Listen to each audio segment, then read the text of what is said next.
I'm so afraid of my mom. She's been violent towards me before, so she scares me. After years of issues between Tashia Stewart and her mother, she claims she finally chose to defend herself. She grabbed that black thing out of my hand and she got you at Dad, really gonna have to kill you. I can't believe my mom said she's gonna kill me. But what detectives are wondering is who was really in danger. And then we listen to the 911 dispatch tape. This is exactly what's on the 911 dispatch tape. Okay? Ring, 911, bang. Because Tashia is going to share her side, and we're about to find out that not all of it adds up. On March 3rd, 2011, residents of Salmon Drive in Pasco, Washington had their peaceful afternoon shattered by the sound of gunshots. The sounds had come from the home of 58-year-old Judy Hebert, a Pasco resident who lived with her adopted daughter, son-in-law, and granddaughter. Two neighbors who were friends with Judy had called the home to check on her after hearing the shots. But it was Judy's daughter, 37-year-old Tashia Stewart, who answered the phone. She told them everything was fine, but that couldn't be further from the truth. Police arrived moments later and knocked on Judy Hebert's door. They were met by an emotionally distraught Tashia, who told them there had been a domestic issue. She then went to shut her dogs away before the officer could come in and check the house. While he waited, the officer briefly spoke to one of the neighbors who had tried to call Judy. And as he walked back to Judy's house, Tashia flung the door open and told the officer that her mother had come at her with an axe. When the officer went inside, he found Judy Hebert lying in the doorway of her bedroom. She had no pulse. Judy had been shot, and there was a utility hatchet lying beside her. Tashia was immediately taken to the police station. What the officer found horrified the entire community of Pasco. But not all who knew the family were surprised. That's because Judy and Tashia's relationship had been notoriously difficult. Over the next 24 hours, and for days following, detectives would question Tashia, her family, and other friends and acquaintances of both her and Judy. These statements would paint a vivid and fragmented picture of what had led up to Judy's death. But first, let's focus on Tashia's description of the relationship. Throughout her interrogation, Tashia paints a picture of her mother as a violent, short-tempered woman who drank a lot and seemed to dislike her own daughter. Tashia, her husband Todd, and her 7-year-old daughter Shaylin, a child from her previous marriage, had been living with Judy since January, and they were kicked out of their previous home for not paying rent on time. Tashia claimed that it was their only option, but she had never wanted to live with her mother again because of the way Judy treated her. It's not something I wanted to do. You didn't plan on coming here, but No, I didn't want to ever live at my mom's. how come you didn't want to live at your mom's house? How come you didn't want to live at your mom's house?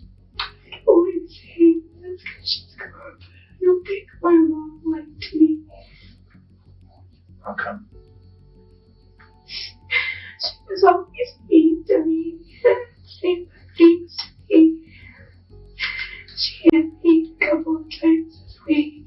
Tashia claimed Judy had physically assaulted her and also regularly complained about having to provide food and housing for her daughter's family. 2 weeks earlier, Judy had also been injured when a box fell on her head in the garage, leaving her weak and confused, which contributed to the tension in the house. Tashia described the injury as an unfortunate accident, but people around the family weren't so sure. A week or so later, Todd left the home without any warning, according to Tashia, and saddled Judy with a large phone bill, something that added further strain on the mother-daughter relationship. But their problems accelerated on the day Judy was killed. That morning, according to Tashia, her mother had woken her up in a rage because money had been taken out of her account. Tashia claimed that she had withdrawn the money at her mother's request, but that Judy had forgotten this and blamed it on Todd. She wouldn't listen to her daughter, and the arguing continued into the afternoon. This was what would lead to the so-called domestic incident on March 3rd, at least according to Tashia's side of the story. But what Tashia doesn't realize is that everyone around her and Judy have their own version of events. Inside the interrogation room, Tashia is about to tell a story that will set off alarm bells for the detectives. Her interrogation is split into 4 parts.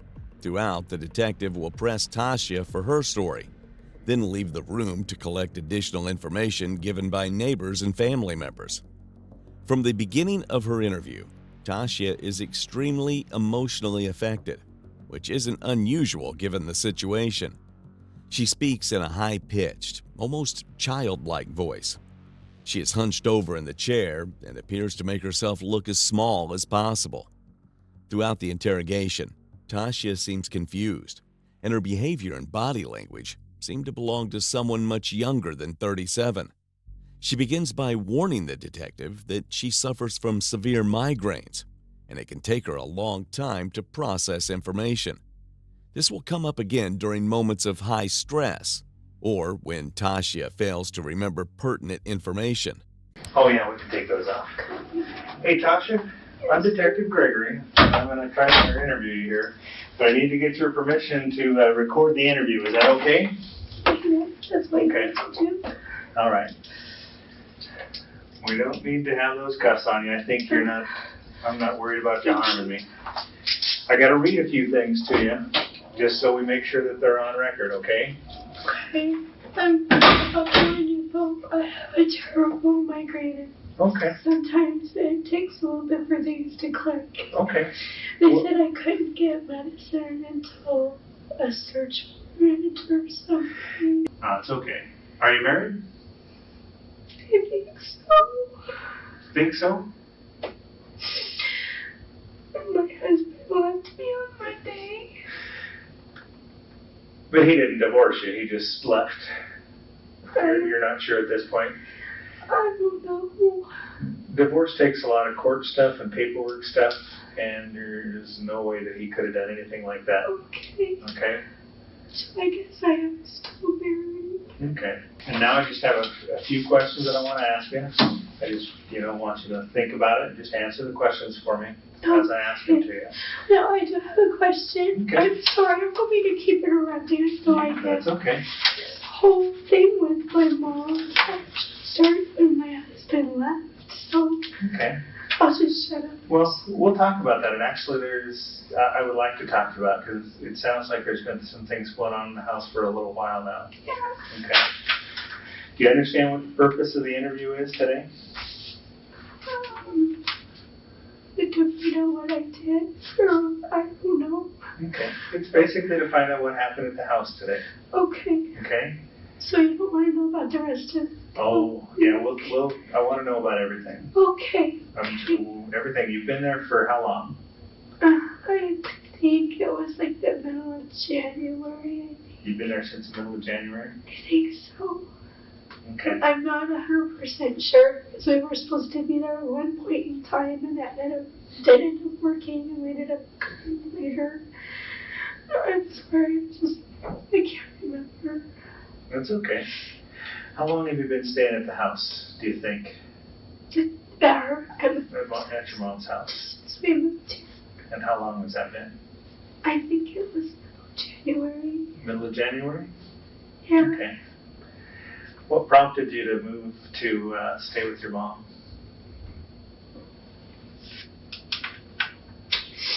My husband had paid rent on our house that we were renting, and so our landlord had given us an eviction notice. Okay. And my mom came down at Christmas, and she found all this stuff out. And she loaned us money so that our landlord could kick us out. And I wanted to come down here and go to school anyway, but I wasn't going to do it till the fall. But we got to talking with her, and she thought it would be a great idea. We just moved down there and I started school with me and stuff. So it was kind of, she was lonely. lonely, and we were getting kicked out of our house kind of thing. It's not something I wanted to do. You didn't plan on coming here, but... No, I didn't want to ever live at my mom's. How come you didn't want to live at your mom's house? How come you didn't want to live at your mom's house? I don't like saying this because she's gone, but I don't think my mom liked me. How come? She was always mean to me and saying bad things to me. She hit me a couple of times this week because of what my husband did. It was my fault.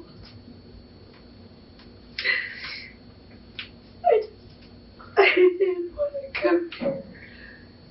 Tell me what happened that your husband did that wasn't your fault. I don't know. Don't make me squeaky. I'm sorry. I just need to calm down. I've been sick, and when I got up on the 1st, whatever day that is, and my daughter was watching TV, and my mom was in her office. And I asked my daughter where Daddy went, because he wasn't in the kitchen and he wasn't watching TV with her. And she said that he was out in the garage having poo-poo, which is what we call smoking. Okay. So we call cigarettes. And so I went out there to have my coffee and my cigarettes, and he wasn't out there. And I thought maybe he went to get something out of his truck. Big deal. So I waited and waited, and he never came. So I went out there to see if his back had messed up, and he was locked up, broken on the ground, and him and his truck were gone. So your daughter thought he was out having a cigarette. Did he tell her that that's what he was doing? She just heard the garage door open, and so she figured that that's what he was doing. Okay. So you went outside to see if he was there and he was gone? Yeah, like coffee and cigarette with him. Got on his teeth. When was that, on the 1st? Yeah.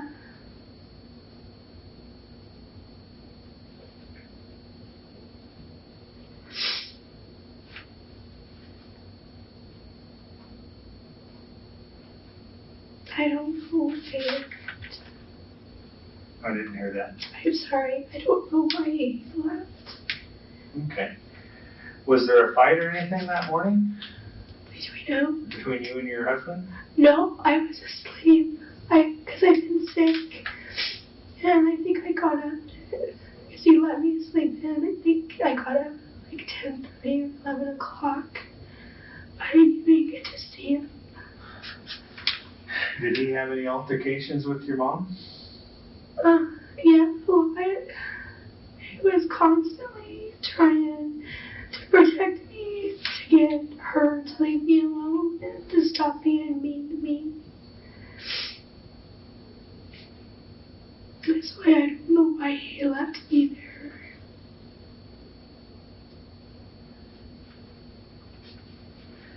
Have you heard from him since he left? I got a couple of emails from him today. I tried to go see him yesterday. I called him. We have Walmart cards, and I called the Walmart card. They said that he was at his hotel in Oregon.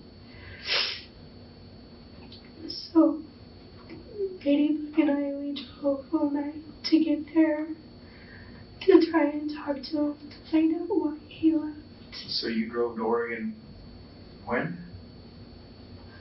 Yesterday morning. By yourself? No, me and my daughter. Oh, you and your daughter? Yeah, she didn't want to be left at Nana's. She's afraid. She was afraid that Nana was going to harm me.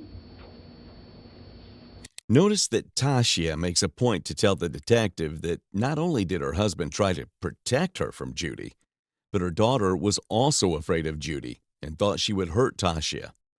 If true, it means there could have been a precedent for Tashia to have to protect herself from her mother. So let's go to today. Okay. Tell me about what happened when you got up this morning. She got me up this morning. I don't know what time. Your mom? Yeah, my mom did. I don't know what time. I didn't even get coffee this morning. Yeah, she was yelling at me because she found a $61 or $62 charge on her debit card that he had done. Okay. She kept talking. She was talking about it yesterday. She was so drunk yesterday that I just kept blowing her off about it. I figured she'd find the receipt, figure out where it went or something. And then this morning she's screaming at me that he did it and blah, blah, blah. And I'm sorry. I don't have any money. I'd give you it if I had to. And she was ranting and raving at me, you know, about all the effing money that we owe her, and he hasn't paid her an effing dime, and, you know, and just on and on and on. By sharing the incident in the garage on February 20th, when a box fell on Judy's head, Tashia is implying that Judy's strange behavior after her head injury might have contributed to her aggression that day. But I don't know if my mom knew what she was saying. Because last week something in the garage fell on her head and bumped her head. And it's been really strange since then. Like how? Like well, for the first couple of days she was really, really nice. I mean, really nice. It was scary. I kept waiting for the normal mom to jump out. Didn't say, ha ha, it's a joke. She was just super, super nice, and I love you, honey, and lots of hugs, and it was very freaky, to tell you.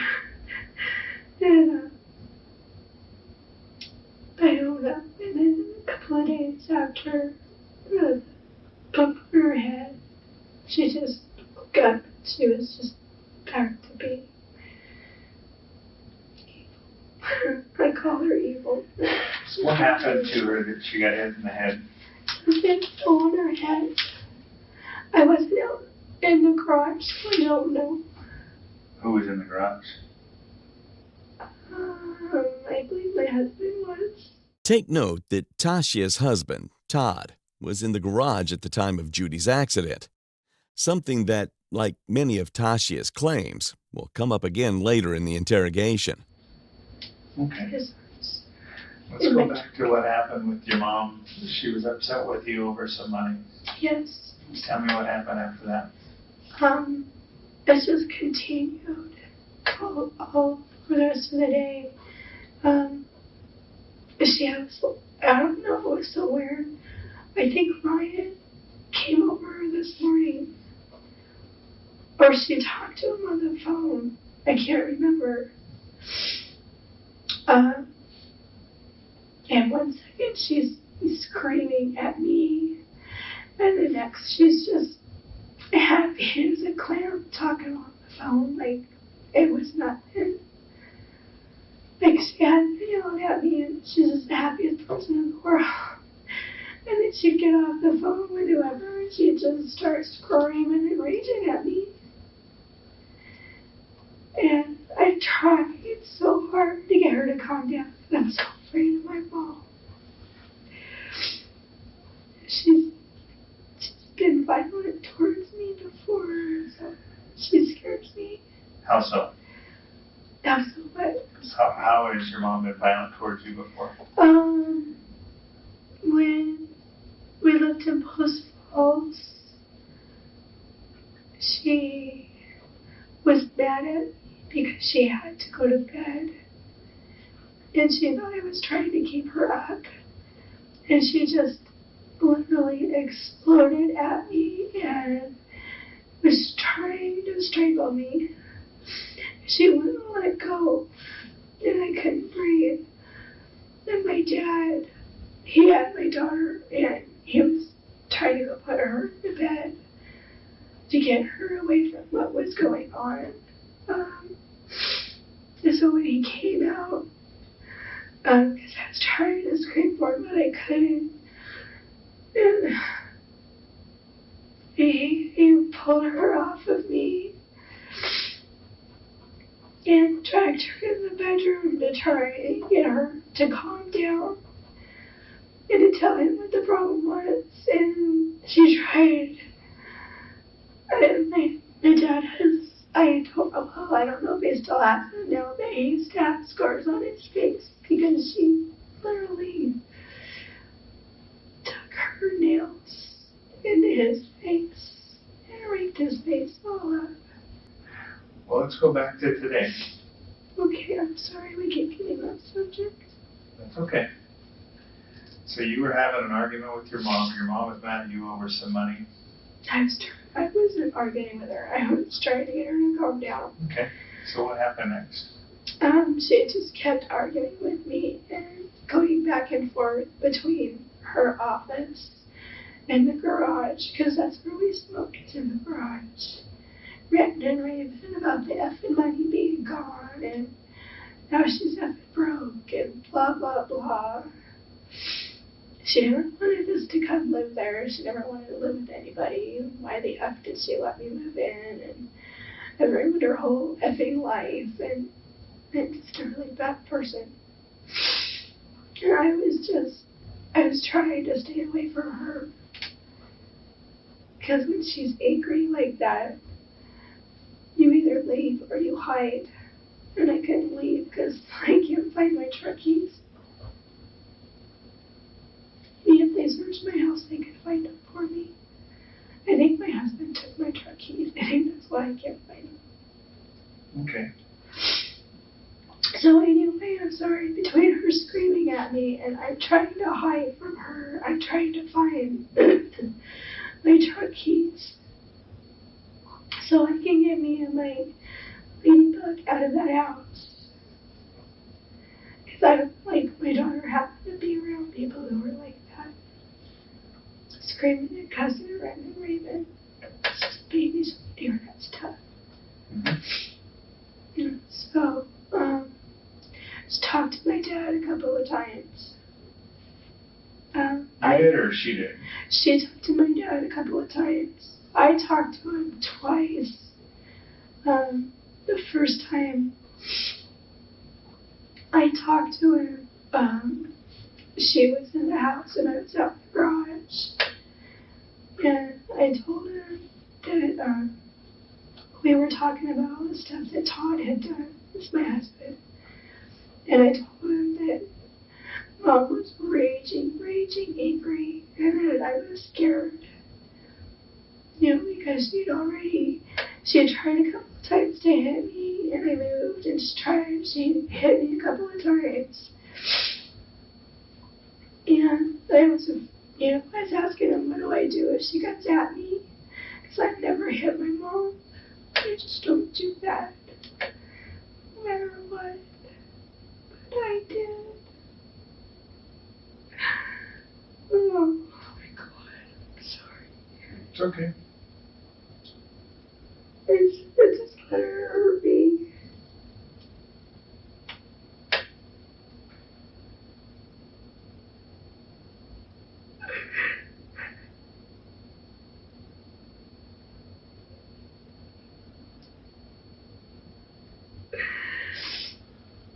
Oh my God.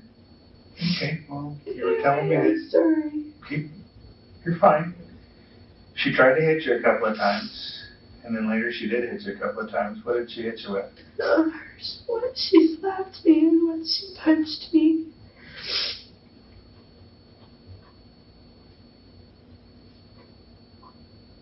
Where'd she punch you at? Just in the cheek. I'm surprised I didn't have it. She hit me pretty hard. You were trying to keep her calm, and then what happened?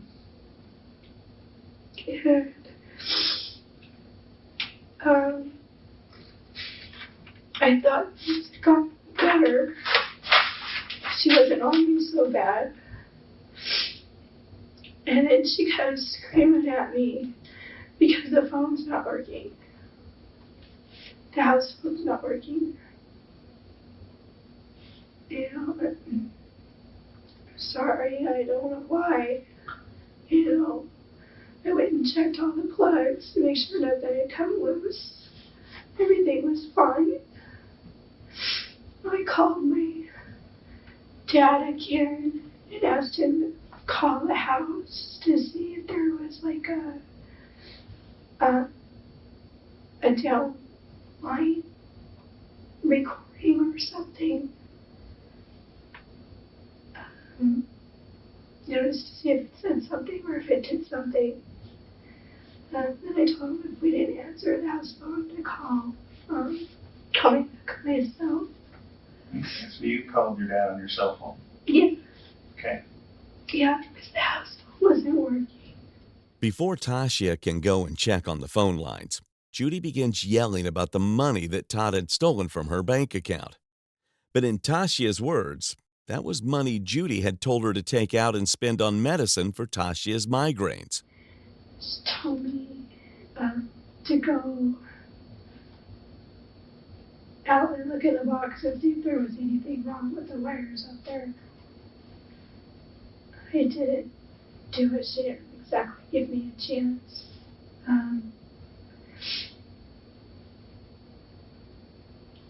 I had thrown on my husband's slippers in the bathroom because I was going to go out and check to make sure that everything up there was okay. I don't know why, for some reason, she thinks my husband's going to come and cut the lines or something. I don't know, it's just apparently that stuff.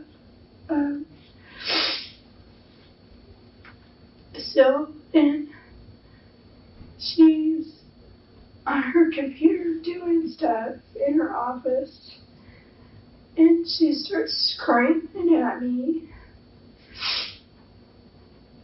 that he took a bunch of money out of her account the other day. And I thought she was talking about the $60 or whatever that she told me about the other day. And I'm like, sorry. It's not very well. And I told her that, we'll get it figured out. It's just a little big deal. And she's just going on, well, that's groceries and, they effing wine and effing this and effing that. And I'm like, it's $60, really? I didn't say that to her. She would have slapped me and said that in my head. And I just told her that, I would go sell some of Todd's tools so I could get the money back to her, and that I was sorry, that he had done that. But that wasn't the money that she was yelling at me about. The money that she was yelling at me about, she had me take out of the bank the other day. I don't remember what day it was. Not yesterday. Day before yesterday. Because she said I could go to Walmart and get some medicine because I didn't feel good. And she told me to take cash out of the machine. And she said to you do so much out of one and so much out of the other. So I did that, and she's screaming at me that Todd stole her money.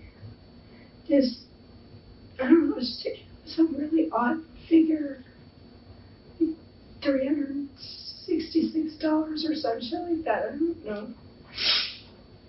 And I kept trying to tell her, no, Mom, you told me to take that money out. That's what I told her. You told me to take it out. And so I did. She started screaming at me that I was lying and everything else. And that Todd took the effing money and he effing stole from her. And I tried telling her that, he didn't do it. She had me do it. And she was just screaming at me. She called my dad and was telling my dad that Todd's still even more money from her. Even after I'd already told her that I'm sorry, that she had me take the money out.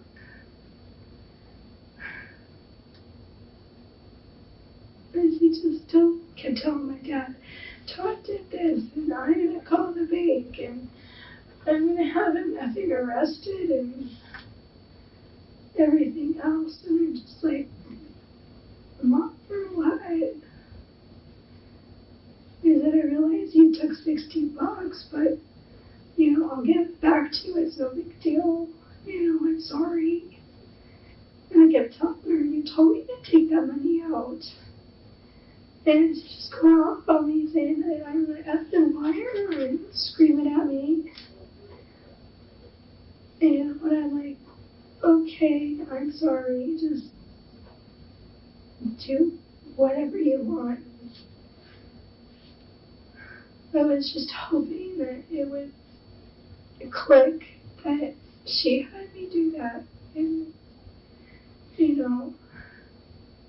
don't know yet. I tried telling her again that Todd didn't do it, that she told me to do it. When I went and got my medicine and everything else. And that I did what she told me to do. And she's screaming at me, I'm effing broke and I gotta effing feed you and feed my grandbaby and your effing 2 dogs and your fish and your bird and blah, blah, blah, and just going on and on and on. I just kept figuring, one of these times she's going to tell me that she wants me to F out of her house. She didn't say that at least. Okay. I don't know. And what happened after that? After what? I'm sorry. After she was saying that she was broke and she was upset because she was having to feed you and your child. And Got you, sorry. I told her again that everything was going to be okay. Excuse me. And that Todd had some tools there, and I could go hawk them and get her some money to give to her to make up for, all this stuff because she didn't believe me. okay. I tried giving her what was left of the money that she had me take out. And I showed her the receipts that were in her box thingy. And she just didn't care. She was just kept going off on me that Todd stole that money and, I'm just trying to protect him and keep him from going to jail and on and on and on and on. And I'm like, this is the money you had me take out. If he stole it, then why do I have it?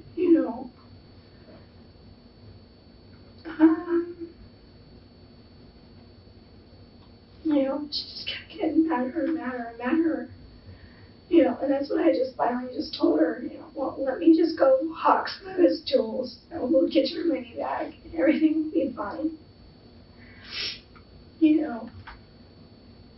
it's just like, well, you effing need to do something because I'm effing broke and I can't afford you guys and blah, blah, blah.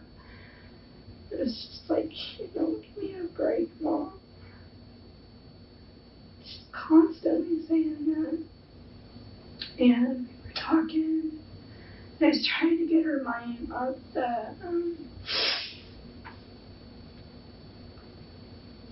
money and being mad at me and hating my husband and everything else. And so I asked her if she would look in a couple of the plastic tubs to see if my keys were in there. I figured that would give her something to do.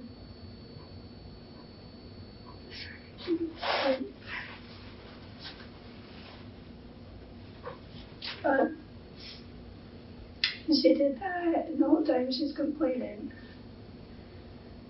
That she doesn't effing feel good, and now she has to effing deal with me, and Shay, and all the money fucking being gone, and, everything else. And I'm just like, well, maybe you could look in this box, maybe my keys are in there. And I'm on the other side of the garage and trying to stay out of range. And then finally she just slammed one of the buckets down and she goes, they're not effing in here, this is my shit anyway. It's like, okay. And I thought that, can't find them. So I had asked her if she could, if she wouldn't mind getting my folder that Todd had given her the other day out. Because I wanted to make sure that he had taken my birth certificate, and that really was my birth certificate, not just a yellow piece of paper. I was going to give her some other stuff to put in there before she opened it, because I don't like going in there. I don't care about that stuff. If I need it, she gets it out. Tashia makes sure the detectives know that she doesn't like going into her mother's safe herself because she doesn't care about the stuff inside it, a point that will be highly relevant later on in the interrogation. She opened it and Now she's opening a plastic container that's in the garage. Is that what she's opening? no, she's in her room. Okay, she's in her. Oh, I'm sorry. I've changed rooms now. You did change rooms. That's okay. So she went in the room to get some stuff from where in the room? She went, okay. I'm sorry. She went to the garage, got these papers from the bank, went in her office, and put them somewhere. I didn't follow her. And then when she had come out, she said that she was going to go get my folder thing that I had in her safe, which is in her room. We're in the kitchen. I'm sorry, is that important? That's okay. Okay, I didn't mean to change rooms. So she was going to go get a folder out of her safe? Yes, it had my stuff in it. Because I just wanted to make sure that he didn't take my birth certificate and stuff and just put a yellow piece of paper in there. So you asked her to get into the safe to get your birth certificate? Okay. I did. Because I had looked, she told me the other day that he had her get in there so he could look at one of his military papers that were in there. Okay. But when he gave it back to her, he just set it on her desk, and so she never. That was Todd. Yeah, my husband did that. Okay. And so she never thought anything about it. Well, she told me that the other day, the day after he left, and I was going to panic because I'm like, well, that's all his military stuff. And I'm still thinking maybe my hubby's going to come back, and she's telling me this, and so we went. The day after he left, we went in there, and I looked in the file, and I saw a yellow piece of paper. I never looked to see if it was my birth certificate, and I've been thinking that could have just been a yellow piece of paper. You know, who the heck knows what that was? So that's why I asked her to to get that file. Okay. Did that answer your question? Yeah. So she's in there to get your file, and then what happens? I followed her in. I was in, she's in her closet, and I'm in her bathroom. Because I was still trying to get her to calm down about all the money and, telling her, you told me to do it. I tried giving you the money, tried giving you the receipts. She doesn't want none of it. Tashia describes her mother's growing anger as a point of no return, again emphasizing how defenseless she already felt against Judy's rage. She opened up the safe, got my folder out, and I asked her, I said, is that, the only stuff that we have in there? Because I didn't know if he had the code or what. I don't know. I don't even have the code. It's like top secret or whatever. So she was looking in there, and she was still bitching at me. Well, he didn't put any fucking money in there, I'm sorry. Stop saying that. Like that he could have at least up and done that. And, but we didn't have anything else in there. And I'm like, I'm sorry he took the money, the $60. Like, darn, I'll go hawk something. I've got lots of tools out there. I'll go hawk something. I'll get the money back for you. I kept telling her it was no big deal. She was, well, what about the other 300 effing money? And I'm like, I already told you. I have the receipts. Here's the rest of the money. And she just kept on and on and on and on about it. And it's just like, it's like once she gets past a certain, I call it the point of no return. And she just goes over,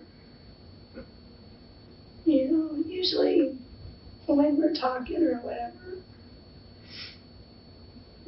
about stuff, and she goes into her safe, just laughing. I just follow her around. It's no big thing, but I have the last couple of days I've been scared of her. That's why I stayed in the bathroom.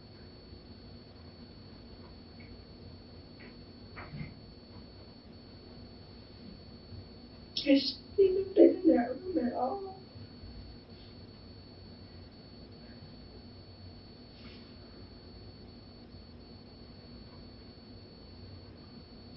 Didn't mean to hit my mama.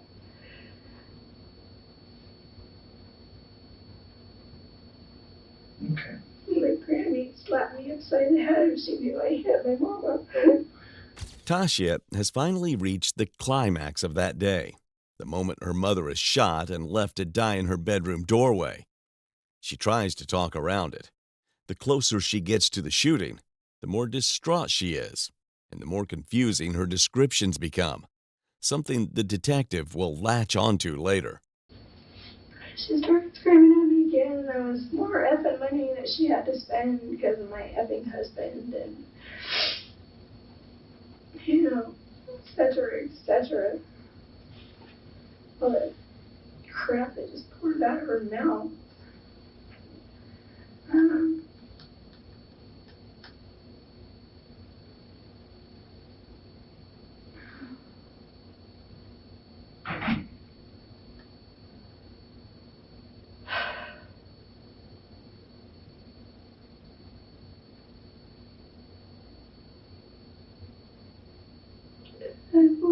She's yelling at me, and she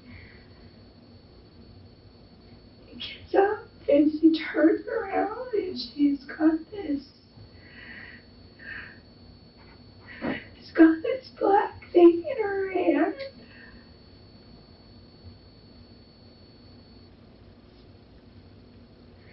And she tried to hit me with it.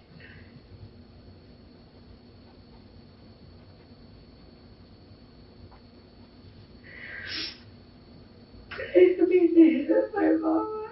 Oh my God. Throughout the interrogation, Tashia will refer to a black thing and a black object that she claims her mother tried to hit her with, but she never names it. Court reports will show that the object was, in fact, a utility hatchet. She took a swing at me and she missed.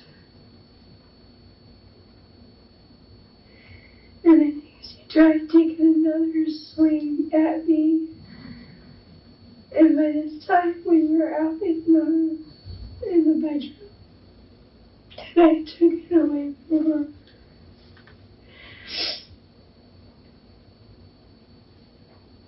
And she was trying to get it back, and she was trying to grab for it. And I hit her.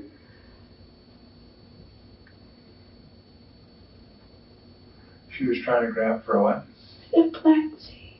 Oh, trying to get it back from you? I wasn't gonna hit her with it. I just didn't want her to have it. Okay. So where did he hit her with it? Yeah. Where did you hit her at?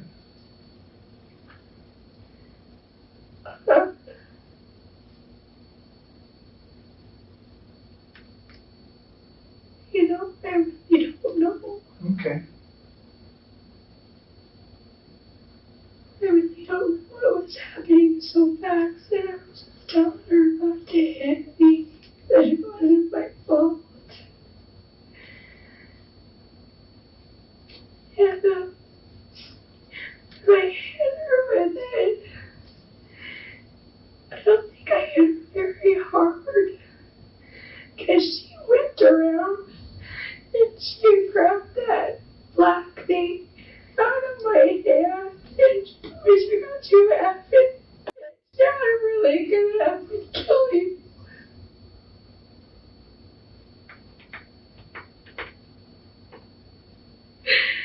I can't believe my mom said she's gonna kill me.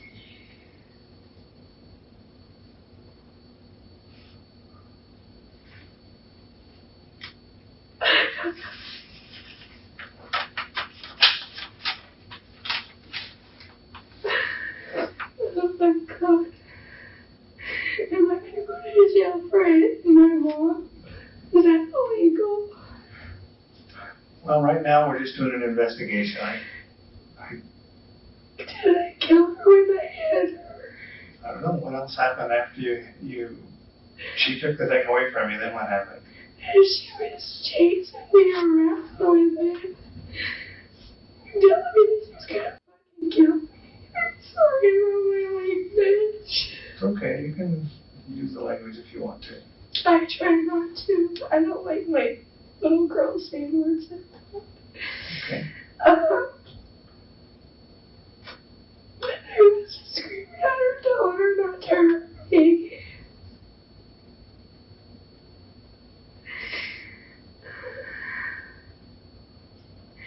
Some point in time there. Oh, I'm sorry. I made a mistake. I'm sorry. Okay. What was the mistake you made? I didn't mean to. I forgot to tell you that when she was trying to get the black thing away from me, and she had grabbed my thing that I was wearing, my husband's bathroom, and pulled me back. And I was falling. And I was laughing because I had my hubby's slippers on.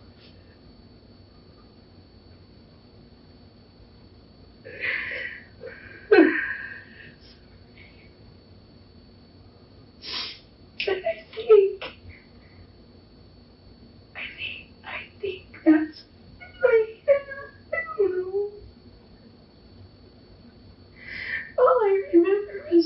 she had that thing after I hit her, and she's whipping around, and she's screaming at me, and now she's really gonna kill me.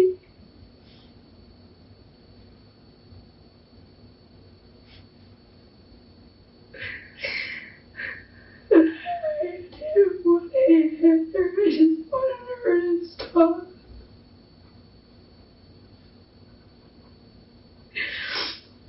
I was just trying to keep her away from me.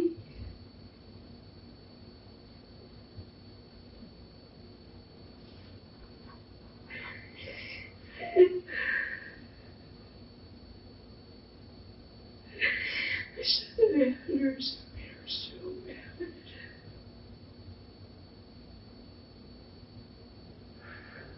Okay, what happened after you hit her? She whipped around and she said she was gonna kill me. Okay, what happened after that?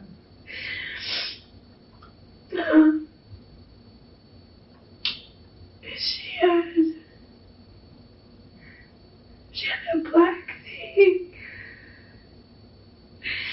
in her hand, like she's gonna hit me with it. And I ran into the bathroom, in her closet. I thought maybe I could hide in there. Somebody could hear her screaming at me. But then I thought that was really bad because I'm trapped. It really hurt me.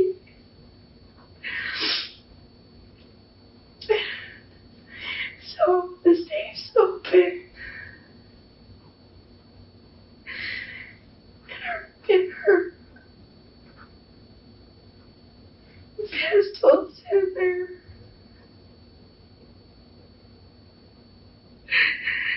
I just didn't want her to hurt me.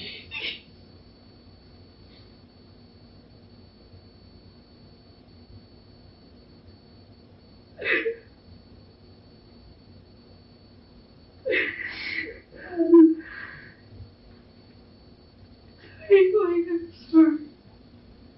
Okay, what happened with the pistol?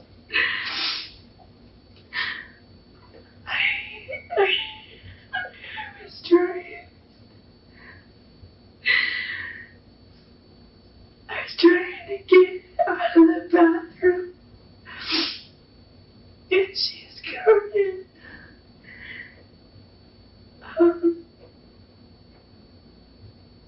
Into the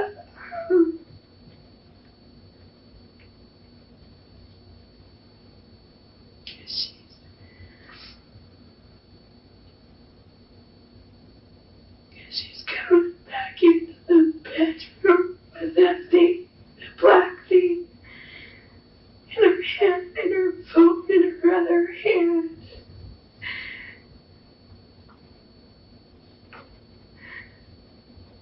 And she kept coming at me, and she kept saying she was gonna kill me.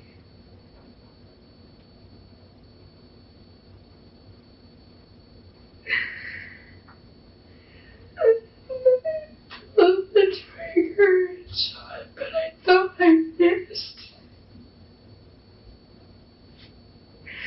Because she's still standing there coming at me with that thing, that black thing.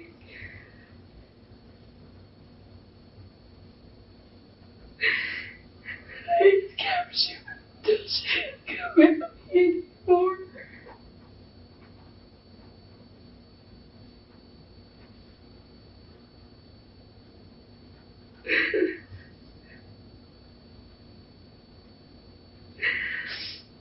I really thought I missed. I thought she just fell because something hit her head. I thought maybe it was a delayed reaction. I was trying to look at her, but the smoke detector alarms were going off. I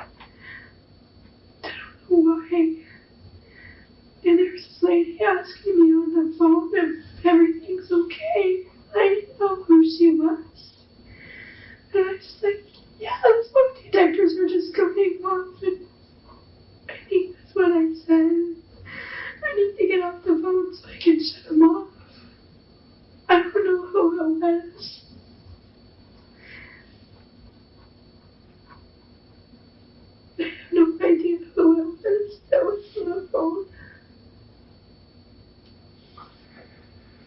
only talk to one person, or did you talk to more than one person on the phone?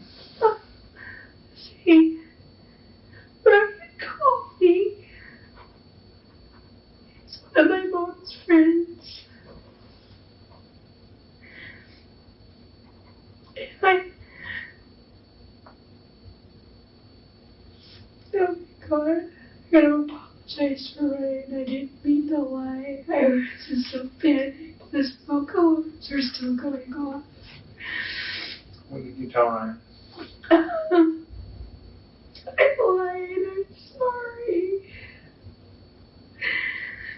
I told Ryan because he asked me what the Big Bang was. When I'm like, the Big Bang, trying to play dumb, and he goes, the Big Bang, I just heard from your house, and I'm like, oh, I dropped something in the garage, just pretty dumb. And he asked why the alarms are going off, because he can hear them, and I just told him that I burnt something on the stove and I needed to get off the phone so I could shut them off. And as soon as I hung up with him, somebody else called. I don't know who it was. I can't remember. And I lied to him too. I didn't know what to do. The phone kept ringing and then the alarms kept going off.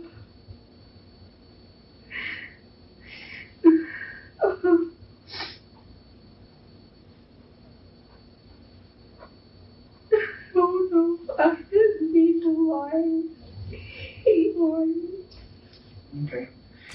The second and third calls are from Judy's neighbors, but the first call is going to be an important piece of the puzzle for understanding what really happened to Judy. She says she doesn't know who called, but detectives already have the call logs.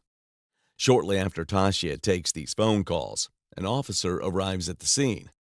For now, it's still unclear who contacted the police. Then after a while, a policeman came to your door, right? Oh, yes. What happened there?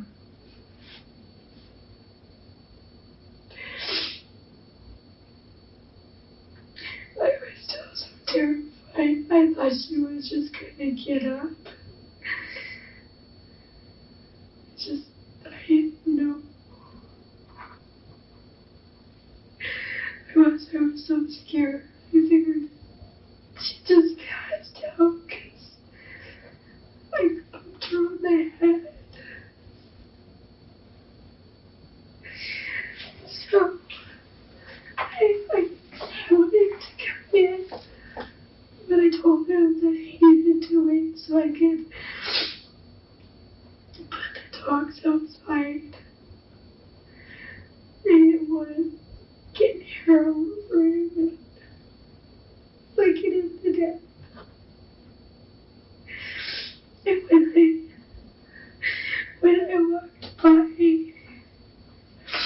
I got the dogs all rounded up, and I had to walk through the living room from the front door.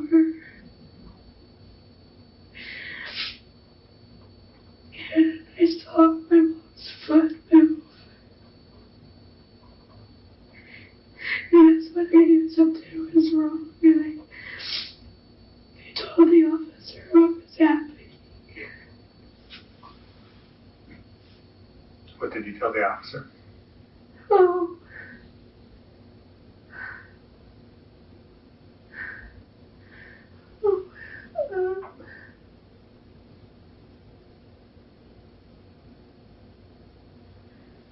What did I tell him?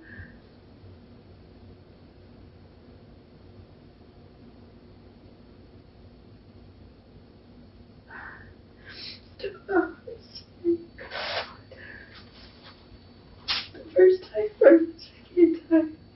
When the officer came to the door the first time, what did you tell him? I smashed my way out the door because the dogs were in the house. And he asked me if everything was okay. the smoke detectors off, but they were still chirping. So he was asking about that, and he wanted to come in. He wanted to know who all was in the house. I told him. Who was all in the house that you told him? The dogs, Mom, me, and Ladybug. Okay. So there was nobody in the house but us. Okay. I didn't think you needed to know about the birds and the fish. Did I lie? Should I have told him about the birds and the fish? No, you don't have to worry about the birds and fish. Sorry.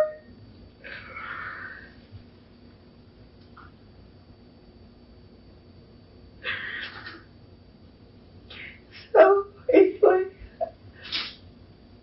he said he wanted to come in, and I told him he needed to wait because I had to put the dogs outside. Okay. So what did you do when you closed the door and left the officer outside? I was rounding the dogs up. My cell phone rang. I got them off the phone. Who was on the phone? Who called? My best friend. Who's that? Ed. Who is it? Ed. Ed? So what did Ed called? Yeah. And what did Ed want? Oh, he was going to call me when he got up. When he got up to go to work. He works for me. What did you tell Ed when he called you? Yeah, I was going to say that again. What did you tell Ed when he called? I told him that, my mom was chasing me around with this black thing, and I hit her, and I grabbed her gun, and I pulled the trigger, and I needed to go because there was a cop at the door. So you told Ed that you shot your mom? No. That you just pulled the trigger on the gun? Yes, I told you. Okay. I told him that I thought that she was just gonna get up, that it was just from the bump in her head. The detective has been sympathetic so far, but now it's time to push back a little, particularly on Tashia's claim that she was defending herself from Judy's attack. Okay. You were worried that your mom might do something to you? Yeah. How come you didn't tell that to the officer when he came to the door? When the officer came to the door, you told me that you were afraid of your mom. So when a policeman came to the door, how come you didn't say, I had this thing going on at the house and I'm afraid of my mom? I was just so afraid. What were you afraid of? Well, I was afraid that my mom was going to have me arrested for hitting her. And I didn't want to get arrested for hitting my mom. But if what you're telling me is you were defending yourself, don't you think that we might be wanting to arrest your mom for assault or for coming after you with a hatchet? I didn't think you guys would, because it's her house. Okay. I didn't know. Can you tell me, did I hit her? I don't know. I didn't go in there. I just wanted the officer to go away. I just thought she was just gonna get up. But if you're afraid of your mom and there's a policeman at the door, don't you think that the officer can help you? Oh, you don't know my mom. But there's a policeman there. What are the policemen for? They're to help, right? The other thing is there, you know why the policeman was there? No. Because he had a 911 hang-up call.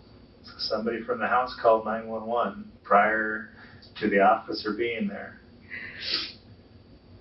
Did you call 911?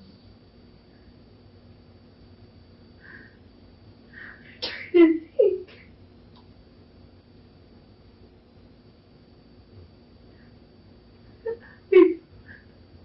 I had a phone. She had a phone.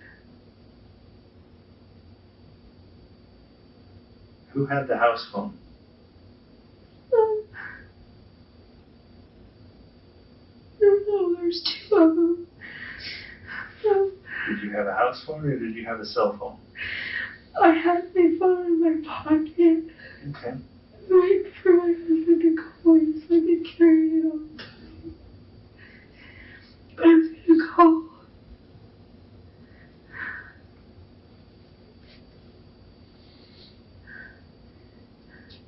I was gonna call somebody because then her phone started working.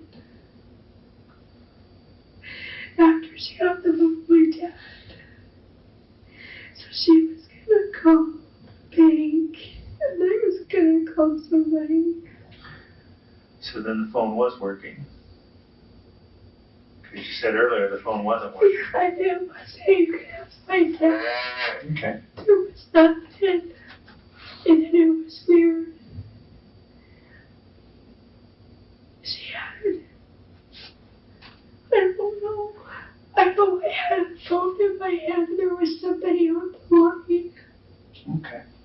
But I don't know who it was. So what did you tell the officer when he asked you if there was any problems? I lied and told him no. Even though you knew that, one, you're afraid of your mom, and two, you think your mom is down because you hit her, or maybe something else. No, I was afraid of my mom. Okay. And I threatened to call the cops on her one time when she hit me. And she told me if I ever did, that was the last thing she was ever gonna, that was the last thing I was ever gonna do. Okay. And I didn't want him to get in, or BF, or see him. Okay. I was just trying to get him to go away because I didn't want his feeding him at her.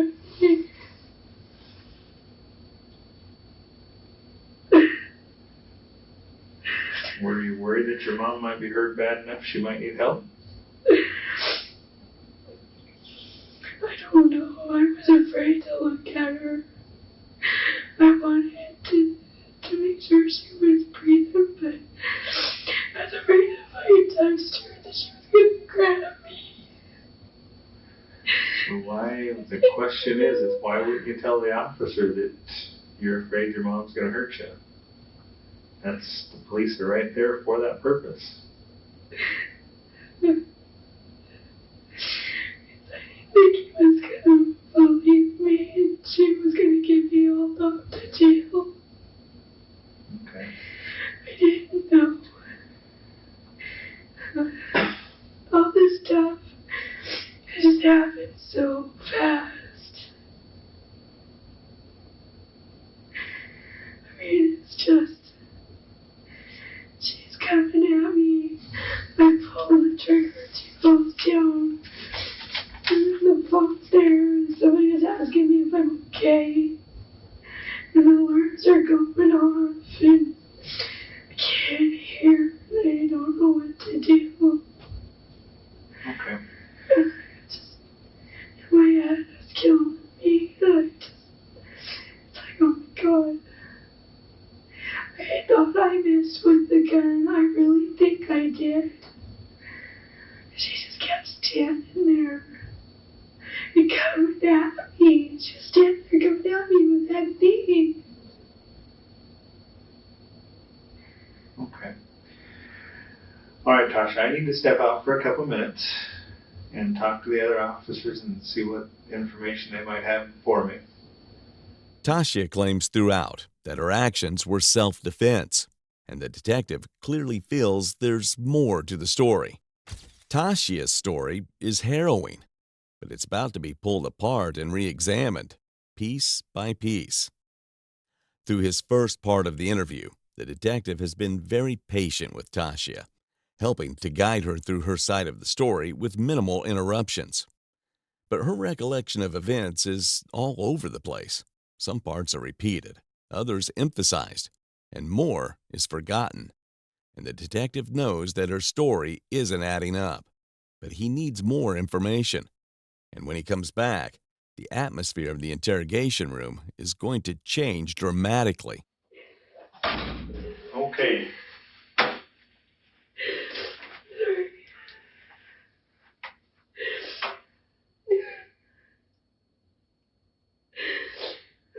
There's some things I need to talk to you about. There's some things that don't match up very well. Yes. You know that we're doing an investigation. We're going to go in and we're going to search the house. Yeah. We're going to talk to your daughter. We've done that. Is she okay? Your daughter's fine. Okay. The problem is you're not telling me the whole truth. I don't know if that's... What you're telling me doesn't match up with what we're seeing at the scene. I don't know. I don't understand.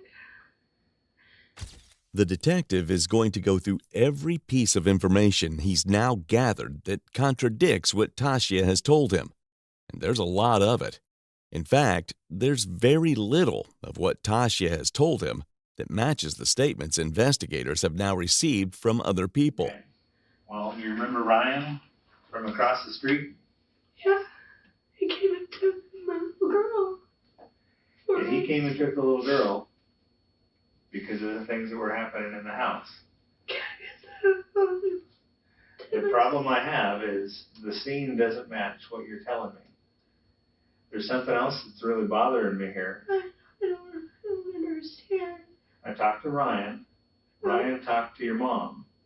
Ryan's telling me that the whole thing about being in the garage, he's in there with your husband, Todd, and Todd knocks something off and hits her in the head with it. It wasn't an accident.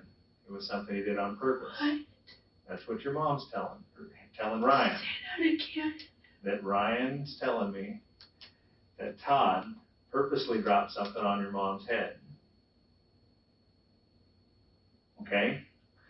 Then beyond that is your mom is coming over to Ryan's house telling Ryan that if something happens to her, it was you or your husband that did something to her. What? Have you recently had a contact or a call from your dad? They call your dad Bogey? Yeah. Okay. That's his name. Okay. Apparently you've been trying to get a hold of your dad to get the combination to your mom's safe. I had asked him about that for a reason. Why do you want to get into your mom's safe? I wanted to get into my mom's safe because I was trying to get her to go to the doctor, and I thought I was going to have to force her to do it. And she told me that there was that she had given me, that she had signed over a thing to where I can control what she wants if something happens to her. And I thought there was something wrong with her, and I wanted to make her go to the doctor. She wouldn't go. She was so weird. She was so goofy. And I was trying. I just wanted that stupid paper so I could go.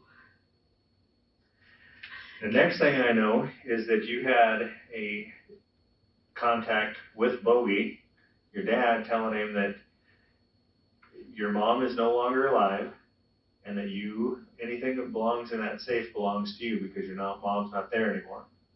What? That is another conversation that I've I heard about. haven't talked to my dad since this morning. I don't know where that Not this comes morning. from.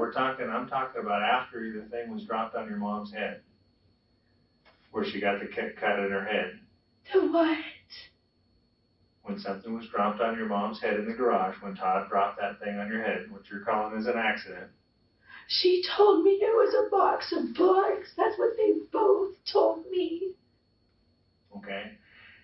Another thing that's really bothering me now is that prior to this incident happening with your mom, you went in and had your daughter turn up a movie so she couldn't hear what was going on in the house. Because my mother was screaming at me and I didn't want to say hearing that. I've had her do that before. Because I don't want her hearing her Nana screaming at Mommy. Because she says mean things to me. That's not the first time. You can ask my husband if we can find him. You can ask my dad. Now that the detective is calling out these contradictions, Tashia's body language has changed too. She's less choked up and tearful, and more assertive. Let's go back to the 911 call. Somebody from the house called 911. I have the ability to pull that 911 tape and I just listen to it. Okay. I get a tape that it's not your voice. I can hear a voice on the phone. And then suddenly the phone goes dead. My dispatcher calls back and the fire alarms are going off. We're talking within seconds. So you've got the phone at this time and you're answering the phone after it rings a couple of times. And at this point, you've shot your mother and you're not telling them. You're telling them that there's no problem there. I didn't know who it was.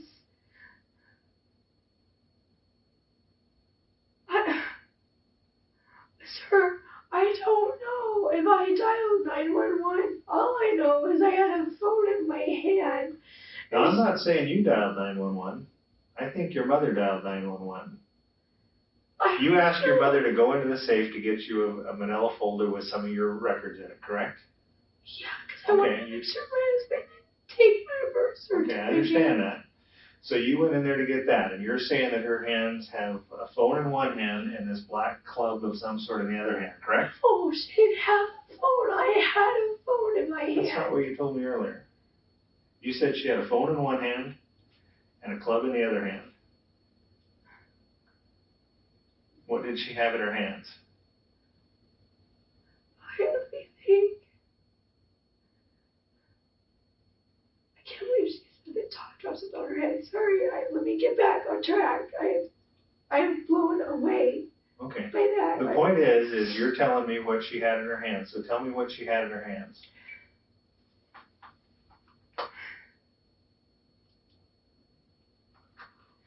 Okay, she's coming at me. She has a black thing in her hand.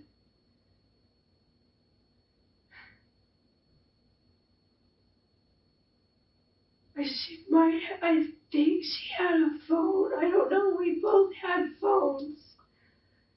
This thing was so wild. Well, here's what my thinking is I'm hearing that you're trying to get into a safe. You're trying to get your father to give you a combination to that safe. But did you talk to him? Not yet. I'm just going off what you're telling me. Okay, you need to talk to him. I will talk to him. I But want listen to me. take her to the doctor. Well, listen to me. You're telling me that she's got two things in her hands. She had something else in her hand. What? She had a manila folder. No, Probably that was mine. I had that. You had that in your hand? Yes.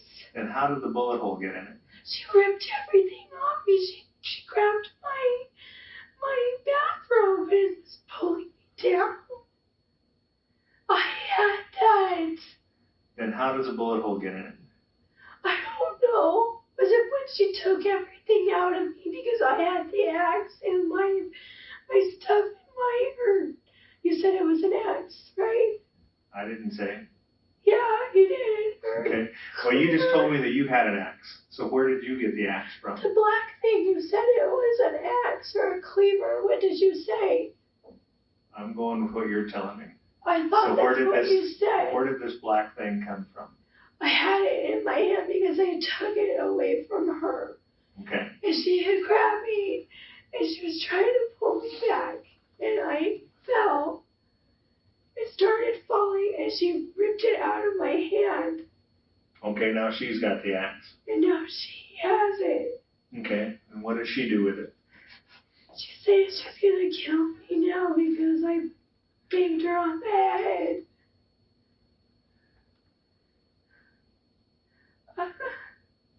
Tasha, right? Excuse me? Tasha, right? Yes, sir. Tasha. You're telling me that she's coming at you, threatening you, that in her hand, she's got a manila folder that you asked her to go get out of the safe. Yeah, we were going to take it in the kitchen and look at it. I saw it. But And then you're she's telling, yelling at me and all this crap happens. but you're telling me this is self-defense.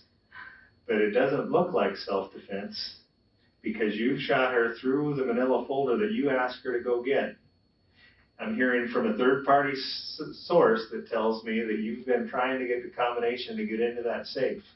I only asked for that once, and I wanted to take her to the doctor after that thing fell on her head because there was something wrong with her. But you just told me she went to the doctor That was and they gave her medication. That was a week later. I wanted to make her go the next day. But she's been to the doctor over being hit in the head, correct? That was a week after it happened. That she went to a doctor after it happened, right? Finally, after I goaded her and finally got her to go. I wanted her to go the day after. That's why I asked my dad if he had the code so I could get that piece of paper out of there so I can make her go. How do you know there's a piece of paper that makes you be able Because to take she care of it? told me. She told me months ago. Do you know what that's called? No, I don't. She just said there was a piece of paper that said if something happened to her, it gave me, that allowed me to cut off treatment because she never wanted to be on life support. That's all I knew. And then I could make the doctors help her. I don't know what you just called. described to me is a form that says that if there's something wrong with her, then the doctors won't do anything to her, not something that somebody else makes them do. That she told me that it gave me the right to allow treatment or not to allow treatment and never to put her on life support because she didn't want to ever be on life support. She didn't want to be a vegetable.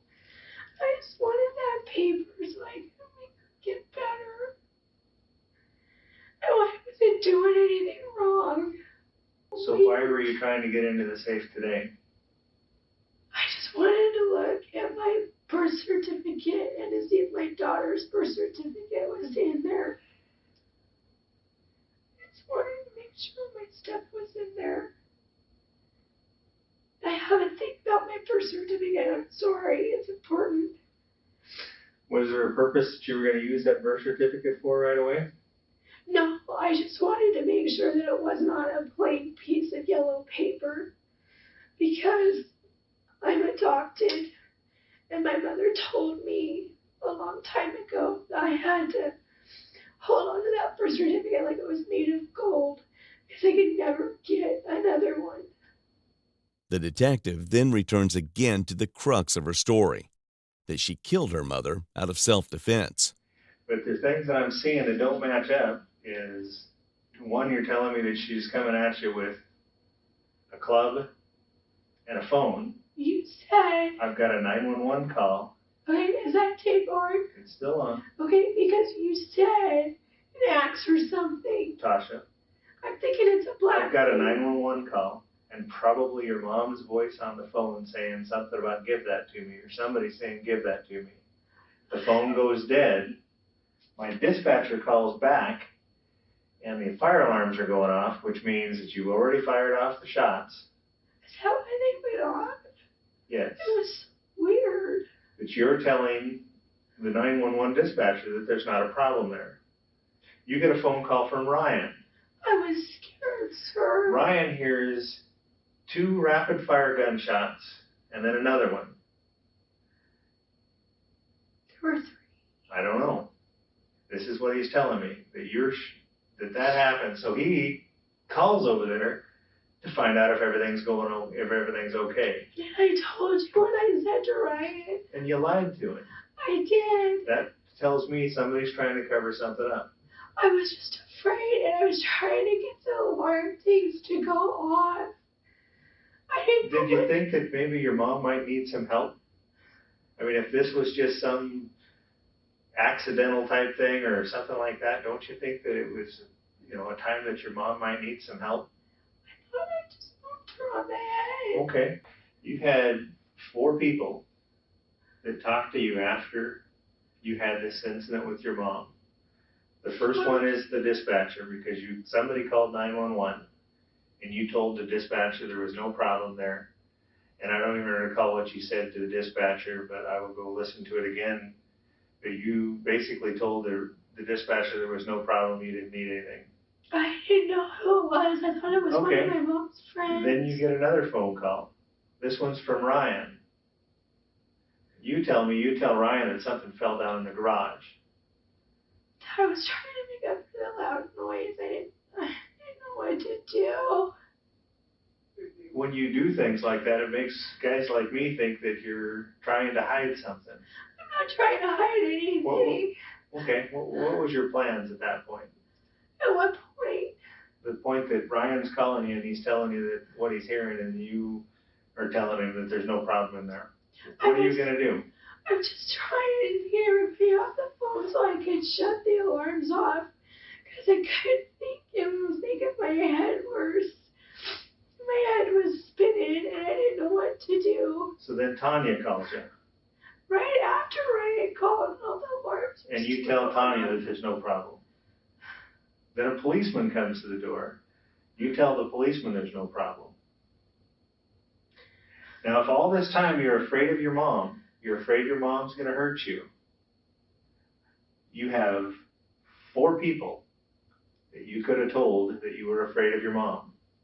I tried telling my mom's friends that I was afraid of her. I've done it before. And she came after me for it. Okay? I just wanted the alarms to go off so I could wait for her to wake up. That's all I was waiting for. For the first time, he lays it all out on the table for Tashia. That not only does the situation not look like self-defense, but it looks like premeditated murder. He leans towards her, and his tone is severe and final. But you don't understand what my problem is with all this. There are so many things that make it look like it's even something that you had planned out. Oh my God, no. I would never kill my mama. I should have. But you understand what I'm seeing here. I mean, it looks like you have planned something and then did something, because one, you're telling your daughter to go in your room and turn the music up or the movie up or whatever that is. Now let me finish.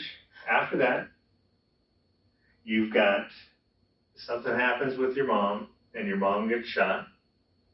You tell me that it's self-defense because your mom was coming at you with a club and something else that was in her hand. It doesn't appear that that happened.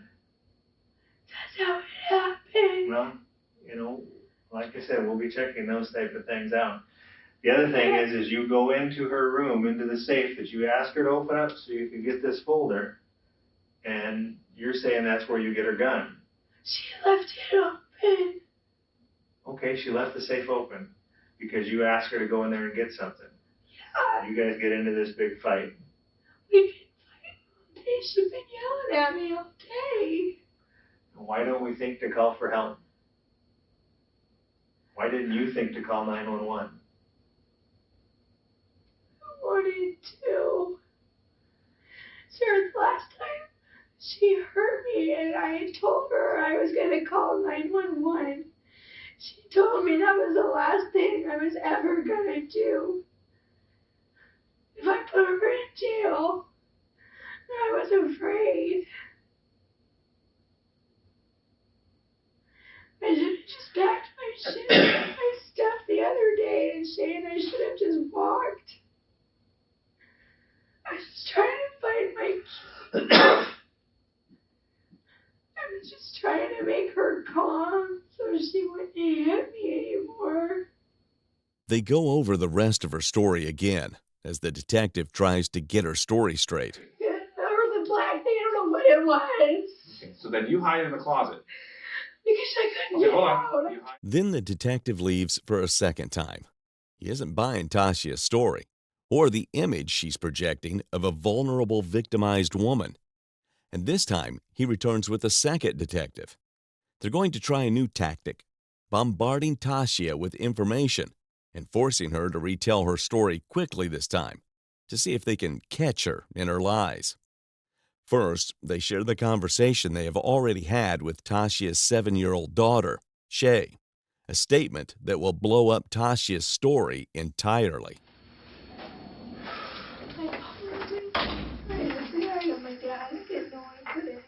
That's okay. This is a Detective Paramore. Hi. How are you? No, that's okay. It's not. It's cold outside. Tasha, I'm worried about some more things that I'm hearing from people. And I'm concerned because either you're two type of people here, and I don't think you're a bad person. I don't think you're a bad person. No, I'm sorry before you said that. There's two types of people that do things like Two this. types of people. I thought you said I don't think you're a bad person. I think it's possible that you just got upset and you were tired of your mom and and something happened and you shot your mom. No. Well, I'm going to tell you some things here in a minute. I didn't have a place to live. Why would I do that? It's either that or you premeditated, planned on killing your mom. No. Or it was just one of those spur of the moment things. You decided I'm going to shoot my mom. I mean, it's No. Well, let me ask you this. We've talked to your daughter, you know that, right? Yeah, she was okay. When your daughter, one thing, your daughter's in her room. You go in there and have her turn her stuff up so she can't hear what's going on. Because I don't want her to hear. But right after that, she hears bang, bang, bang. Not a full argument all day long. She's in her room. You go in there and tell her to turn her TV up. And then all of a sudden she hears boom, boom, boom. No, my mom had been arguing with me all day long. Tasha, the next thing is she comes out, you come out of the garage, and you're on the phone talking to somebody. Now we're going to find out who you're talking to. You're talking to somebody, listen to me. I think it's probably your husband. And you're saying you need to bring some money because I just killed her. No. Why would your daughter tell me that this is what she's hearing? You either need to bring me some money or come and get me because I need to get out of here because I've just killed mom. I did not say that. I have no idea. I did not say that. I came out of the garage because I was trying to find something to stop the alarms. And I was trying to find something tall and You know that I'm going to get your phone. You know that I'm going to get your phone records. Yes, sir. And there's going to be a phone call made from or to that phone. Yes, sir. Is that going to be to your husband? No, sir. Is it going to be to this Ed guy you're telling me about? My friend, yes. Did you call Ed and tell Ed or ask Ed to give you some money because you just killed your mom? No. I'm going to find Ed. Go ahead. I'll give you his phone. Well, I can't give you his phone. I don't know what it is. It's in my phone, but Okay. no. I told you I listened to the 911 call, didn't I? Yes. I just re-listened to it. You know what I hear on the 911 call? No. I hear the 911 call, the dispatcher answers it, and I hear boom, a gunshot. Somebody's saying, give me that, and it's not you. I've been sitting here listening to your voice for a long time. It's your mom telling you to give her the gun, and then you shooting her with it. I don't know. I mean, I can distinctly hear what sounds like, give me that. Not in your voice. Sir, I don't know. Next, they ask her about the drive she took to Oregon the day before to find her husband. And the information they share is another nail in the coffin of Tashia's story. How did you get to Oregon yesterday? I drove. What did you drive? I drove my mom's truck. Where does your mom keep her gun? Huh? Where does your mom bring her or keep her gun? Her safe. Because she doesn't want Shay playing with it. Tasha. What? She keeps a gun in that truck. What? There's a gun in that truck? Tasha. Are you serious? Tasha. being serious. Oh my God. You had access to that gun for a day. The gun wasn't in the safe. I drove to Oregon with a gun in the truck. Would I have gotten arrested for that? Tasha. Sir, I did not know there was a gun in that truck. We're talking about something a lot more serious than a gun in a truck. Your mother is talking to the neighbors because they think that you and your husband are trying to harm her. Why would I do You guys are taking over giving her pills, right? Taking what? You're giving her medication, right? No. Well, you're giving her medication that's got the labels scraped off of it. No. Either you or your husband. No. I'm hearing that from both of your neighbors. What? Tasha. Sir, go look in her house. She has her pills up on the thing and she puts them in a weekly thing. I don't give her pills. Well, we're going to go all through the house and we're going to find all that stuff. Please do. I've never given her pills. I don't know what they mean about scratch off labels. What is that? Tasha, let me tell you what I think. I think that what's happened here is that you've gotten upset with your mom and you're tired of your mom. I believe that your mom has hit you in the past. I think that you end up moving back here and there's more problems and that you just made a plan. It appears to me that she had some stuff inside of a safe and you wanted to get in the safe. You're asking, your dad's right here. I'm going to go talk to him. You're calling looking for a safe or for a combination of that safe. Because I wanted to make her go to the doctor. Why is your daughter saying that you stole money out of the safe? Why would she tell me something like that? I didn't take anything out of that safe but my mom's gun. Let me ask you this. You're looking at, I believe that you did this thing. I believe that you might have had a plan to do this thing. No. If you're the person that had a plan to do this thing, this is something they call premeditated murder, and that's pretty bad. I think it's probably more likely that things have been going on, you and your mom haven't been getting along. Sir, something happened today. You guys got into a fight. Let me finish. You guys got into a fight, and you decided, to protect yourself and shoot your mom with the gun. I think that's probably what happened in this case. She was coming after me with that black thing. But you guys weren't even in the same room when you were saying you went and got the gun. Inside the garage is your truck, right? Yeah. Why is the seat pushed forward in your truck? Because I've been trying to find my keys, because my husband told me the other day that he left me my keys, so I'm trying to find them. We sat in here and talked for probably a good hour, and you were telling me that you were in the garage looking through containers, not through trucks, looking for those keys. I've been looking for my keys all day long. I have. My mom was helping me try and find them because she wanted my truck out of her garage because when you steam my truck, it leaks training fluid. And so why is it in her garage? Because my wonderful husband hasn't made payments in 3 months. So you're afraid it's going to get repossessed? But I just found out yesterday they haven't made the payments in 3 months. So in essence, you are desperate for money. No, because I talked to the loan guy yesterday. You're desperate for money. He said it was. You've already told me that your mom gave your PIN number and that she's upset because you took $300 out of her check. She told me I could. She's trying to blame it on Todd. I knew I shouldn't have done it because she drinks and she does stuff and she says stuff. And then the next day, it's different. Oh, I didn't say that. I didn't tell you you could do that. It's like, well, how did I get the money then? Well, you got the money because you got her PIN number. Because she gave it to me. Why would she do that if she's so upset about as you said in here and said, she's all upset about all the money she has to pay for you and your husband and your child. I don't know. And your pets. And you got all your stuff all over her house. She gave it to me so I could go get medicine. And I went and got the medicine. And I went to the ATM like she told me to. And she told me to take money out of savings and out of checking. And I did that. Just like she told me to. I bought what she told me to buy. And she told me to hang on to the money. They also point out another major discrepancy in her story. Why would Judy accept Tashia's offer to sell Todd's tools to repay her, but not accept the leftover cash that Tashia was offering her at the moment? It doesn't take a detective to realize that this makes no sense.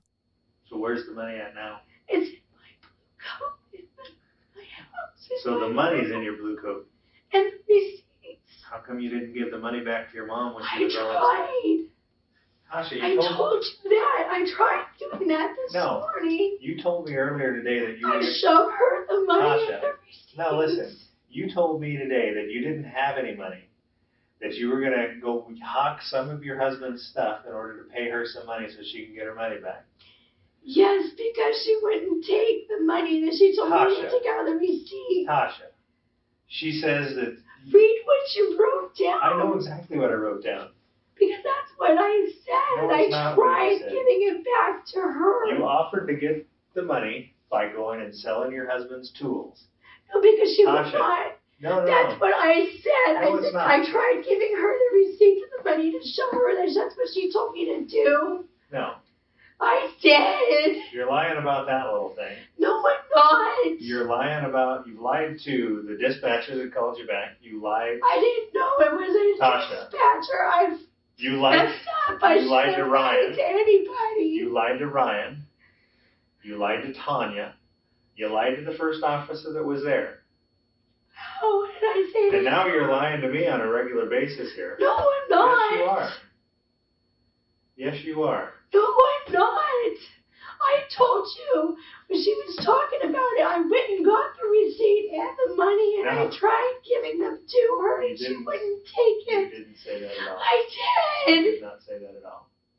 Yes, sir, I did. You offered to go sell your husband's stuff to pay her back. Because she wouldn't take it. Why would she take the money from the stuff that you sold of your husband's and not the cash that you No, got she right there? wouldn't take the cash. So, The detective pivots to the issue of the gun, namely, Tashia's claim that the gun she used to kill Judy was in a bag in the safe. so you ran into the bedroom, and you say you were going to hide, but you went into the room where the safe is. Do you know that there's guns in the safe? Did I what? Do you know that there are guns in that safe? She told me she had one in a box. That's all I knew. But the one that I saw wasn't in a box. It was a bag. So how did you know there was a gun in that bag? I didn't. So why did you pick up the bag? I saw it and it had handles, and I thought that was really strange. And I pulled it out, and it's like, well, that's her gun. I didn't know. I had no idea. I never even looked in her safe. Did you get the gun out of the safe? Yes, sir. I did. What else is in that safe? I have, let me rephrase that. I know one thing that's in there. What's in there? A piece of paper that she said that gave me this, that would let me take care of her when she had to go to the doctor. That's all I know. But you were in the safe. You saw the safe and you picked up this one little thing out of the safe. It was a bag that had handles on it. Okay, Tasha, you weren't in that safe. You already had that gun. No, sir, I did not. You already had that gun. No, I did not. Because the bag for the gun isn't in that room. It's on the other side of where your mom was. You had the gun before you went into that room. Sir, Because listen to me. You're standing. Oh, I got that gun out of the safe. No, you didn't. Yes, I did. Because you just told me you didn't see anything else in that safe. There's What else a is in there? bag in that safe. There's 3 guns that we can see in that safe. Where? In plain view. In plain view. I have no idea. And you picked up a bag and scared. were surprised that you found a gun in it.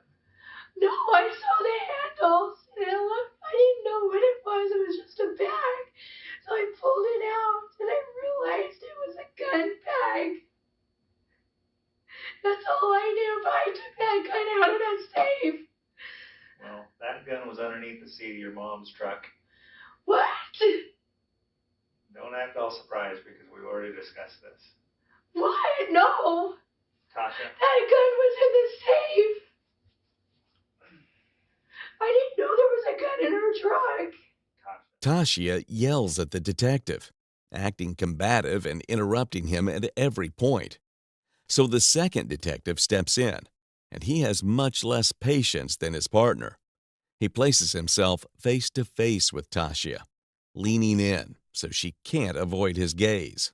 Straight. So then you come back home because he says, I need space. Leave me alone. No, he just told me to go home. He didn't want to talk to us. He didn't want to see little one. He wouldn't even come down and take her to potty. So this guy that's lived with you, that's taking care of you when you're sick, the guy that you love, all of a sudden, who loves you back, and you guys haven't had any problems, haven't had any fights, haven't had any problems at all of a sudden, he decides that one day he's going to up and go, and I'm gonna take off.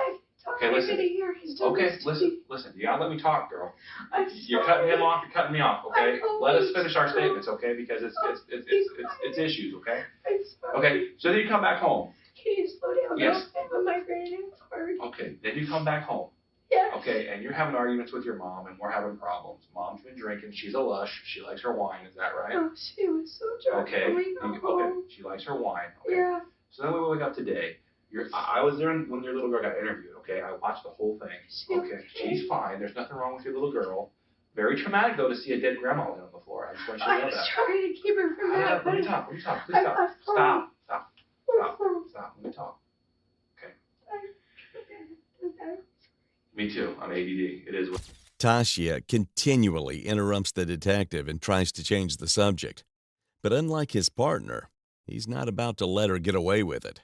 So you come in to the room where she's at, and up to that point, just listen. Stop.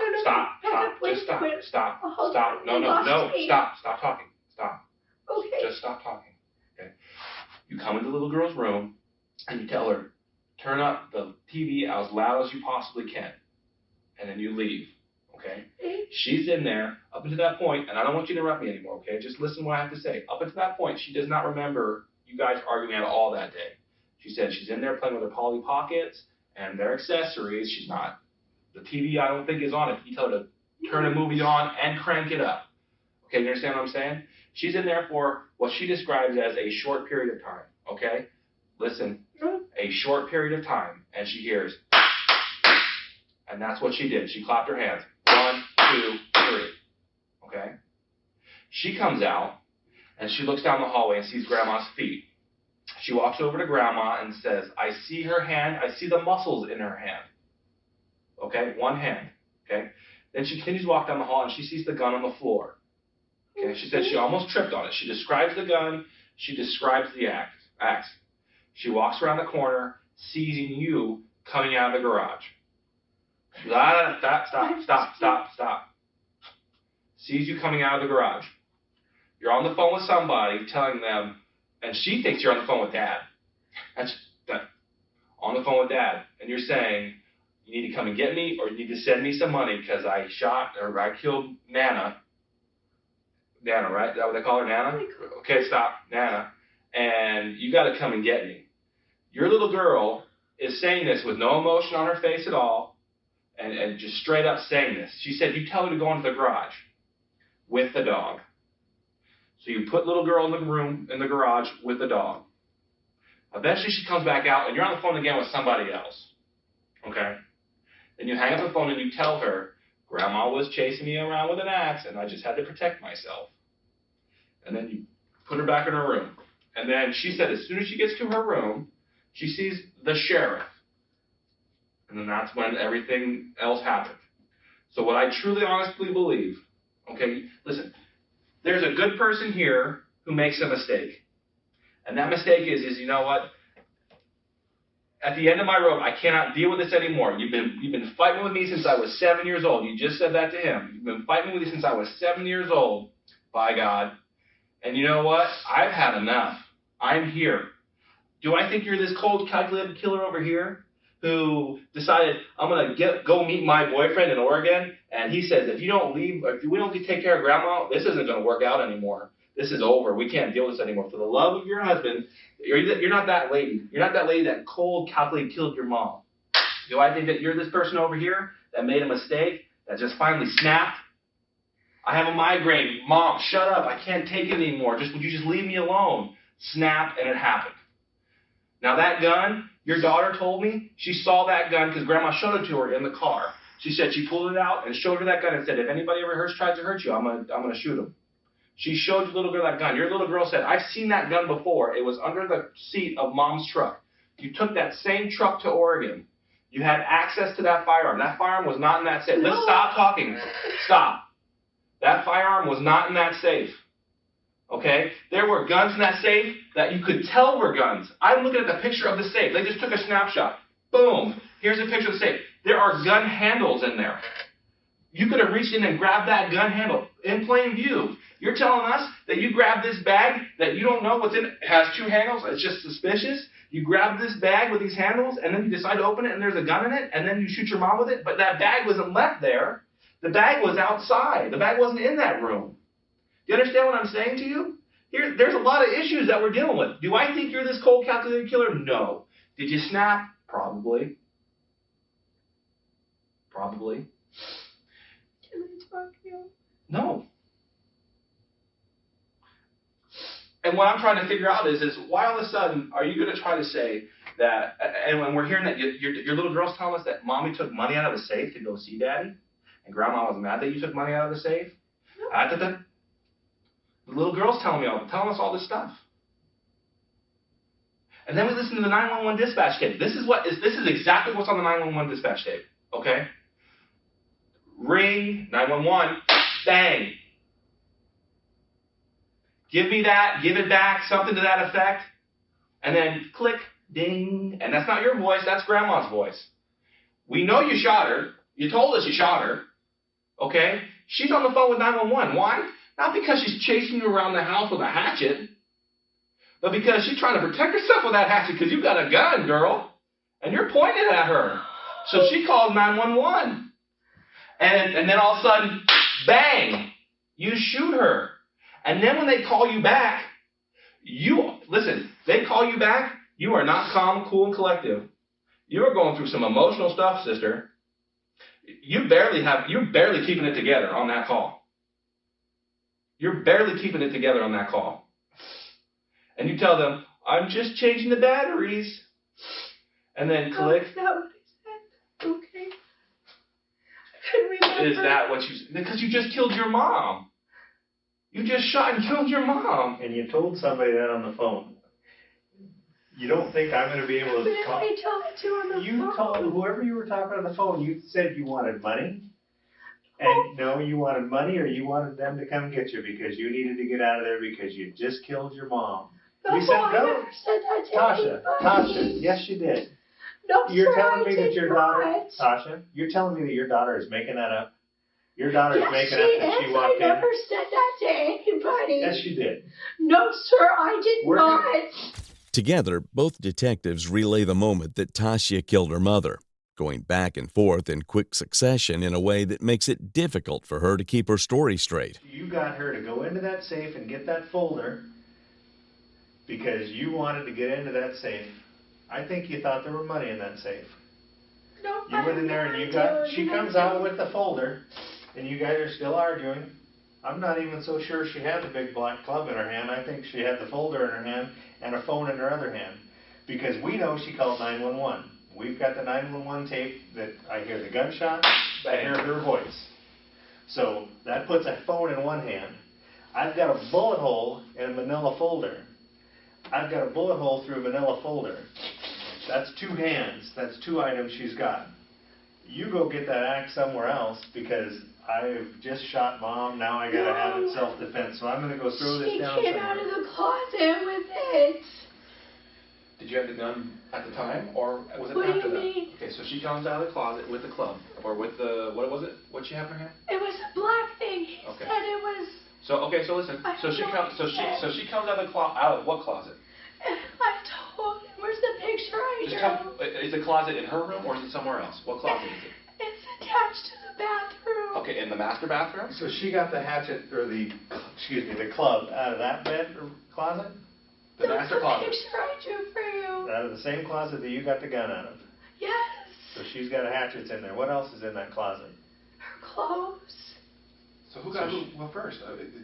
Did you get the gun first, or did she get the hatchet first? Which one first? No, she came out of the closet with the black thing. Okay. Did you already have the gun? No. So you went back in and got it? No, I went in the closet to hide. So I didn't want her to hurt me because I hit her on the head and she said she was going to kill me. You hit her in the head? I told him that.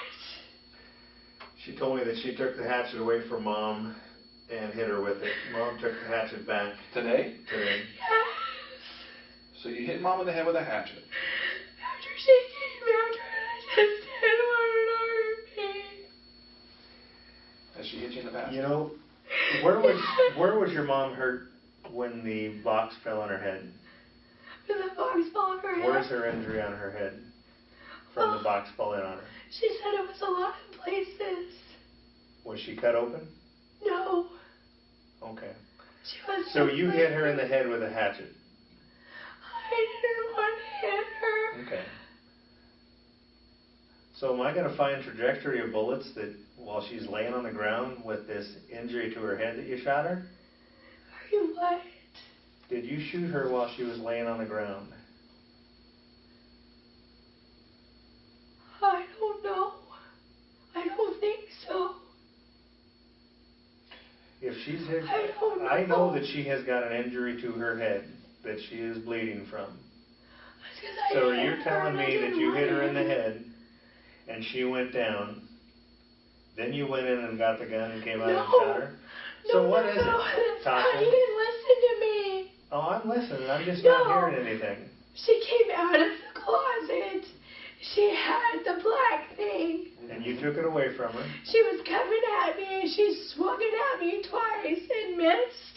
So you took it away from her. And I took it away from her because I didn't want her to hit me with it. And then you hit her with it.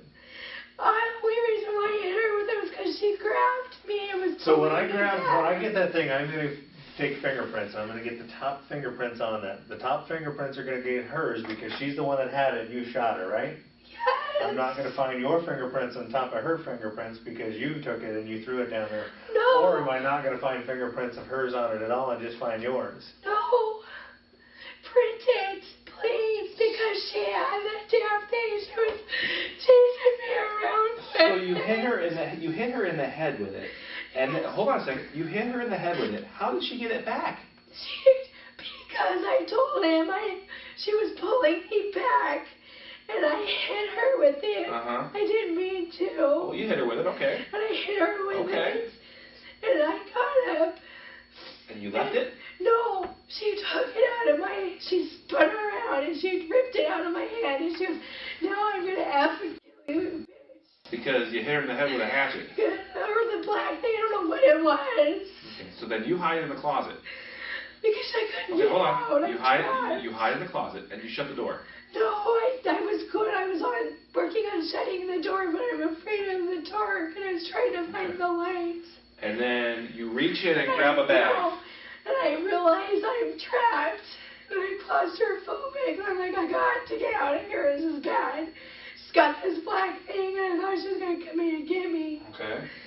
And I was getting ready to leave, and there was a black bag in the thing, and I don't know what I was thinking, and I pulled it out, and I'm like, that's her gun, and it was in the safe, it was not in her trunk, and I hadn't even opened the damn thing until I got in the bedroom. So let me ask you a question. When you got out of the closet, where was your mom? I don't know. When I came out of the closet. Was her room empty? Was anybody in her room? I don't know, because when you come out of the closet, there's the bathroom, and all you can see is her bed. You were able to leave the closet with that bag. Did you open the bag in the room or not in the room? In which room? The room where the closet was at. No, it was closed. Okay. Did you open the bag and get the gun out in the room with In the closet? what room? The room with the closet. No. Okay. When did you pull the gun out of the bag? In the bedroom. Which bedroom? Her bedroom. Okay. Where did you put the bag? I have no idea. Okay. And so let me ask you this. Where were you when you shot Mom? Where were you standing? I was by the bed. By the bed? Yes. Okay. And how did she fall when you shot her? Sir, I don't know. Okay, because one stands to reason is if this is Mom's bedroom, this room right here, okay, and there's the door that goes into Mom's room. If you're standing over here by the bed and you shoot her, How's she gonna fall? And if you had to think about it, if Brad was the shooter and I'm standing here, bang! How do you think I'm gonna fall? Backwards. This way? I don't know. Is that backwards to you? Well, you jerked back. Was mom facing you when you shot her? She was coming down the hall into the bedroom. And did she have the hatchet in her hand? Yes. What else did she have in her hand? Oh. I think she had the phone, but we both had phones. Okay. Did you have the phone in the closet? Did you have a cell phone, right? My cell phone was in my pocket because I've been... Did you ever think to call 911? Say, my mom's coming at me with a hatchet. Oh, I was afraid too. Why? I told him that. So anyway, so we're back here. He shoots at me. Am I going to fall out into the hallway or into the bedroom? I don't know, sir. Because here's the problem. Here's the problem with everything, sister. She's laying head into the room with her feet sticking out of the room, and the bag that the gun was in is way out there, out of the hallway, almost into the living room. So here's the problem that I have. If this woman is chasing you with a hatchet around the house, and she says, "I'm going to kill you," you come out of the closet with this bag, which you haven't opened yet. No. You managed to get out somewhere in the room where you say you pull out the gun. Do you toss the bag out into the hallway and then shoot her when she's coming in? Or do you manage to get out into the living area, then you pull the gun out, and you have this conversation, and then you shoot her and she falls into the room? No, sir. Because I'll be honest with you, no, we got the best... in that room by the Listen, stop. We got the best crime scene team in the world coming into this, going to come down, okay? That's fine. And if they find that you stood over your mom and popped her? No, I did not. What is that going to look like? I did not. I did not stand over my mama and shoot her. No. And if your mom was chasing you and she was scared, and if your mom truly was going to kill you and she was chasing you, why would she call the police? If I'm going to kill Brad, I'm not going to call the police. I'm going to kill him. I don't know who. I'm not going to call 911. Did you call 911? Sir, I don't know. Did you call 911? I don't know. That's what I'm trying to tell you. Did you have the house phone or did you have your cell phone? I had two phones, and I was... You had two phones? You just told me that you had your phone in their pocket and your mom had a phone. No, you weren't listening. We both had phones. I had two phones. My cell phone was in my pocket. Because I've been hoping my husband was going to call me, and I had the house phone. And she had the house phone. There's two phones in that house.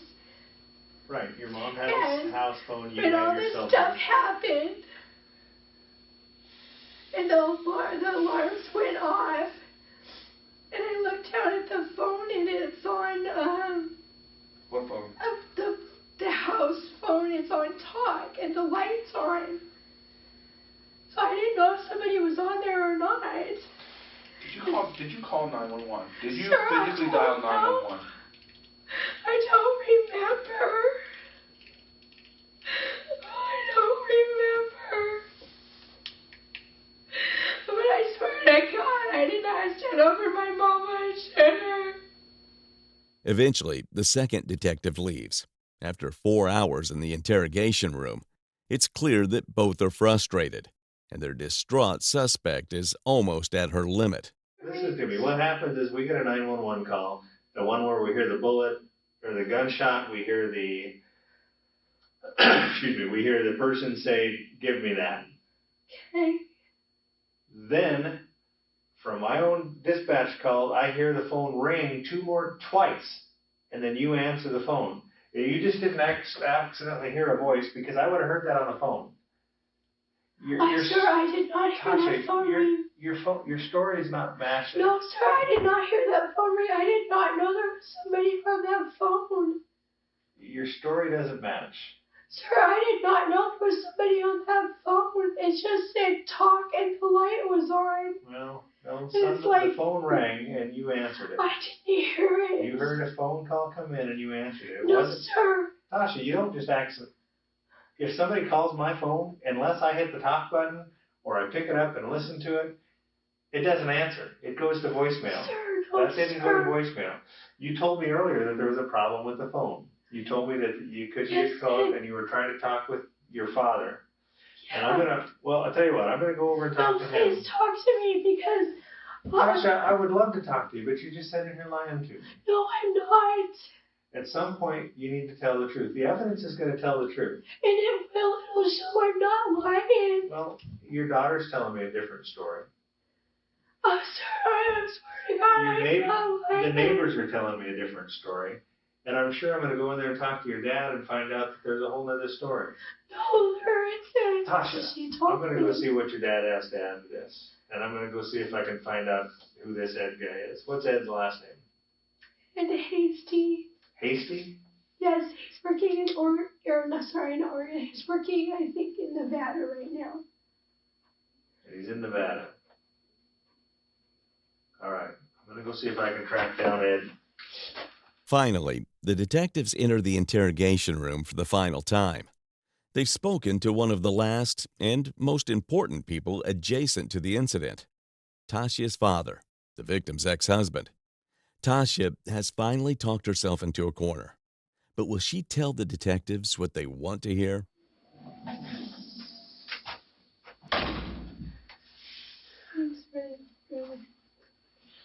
Sorry, Tasha.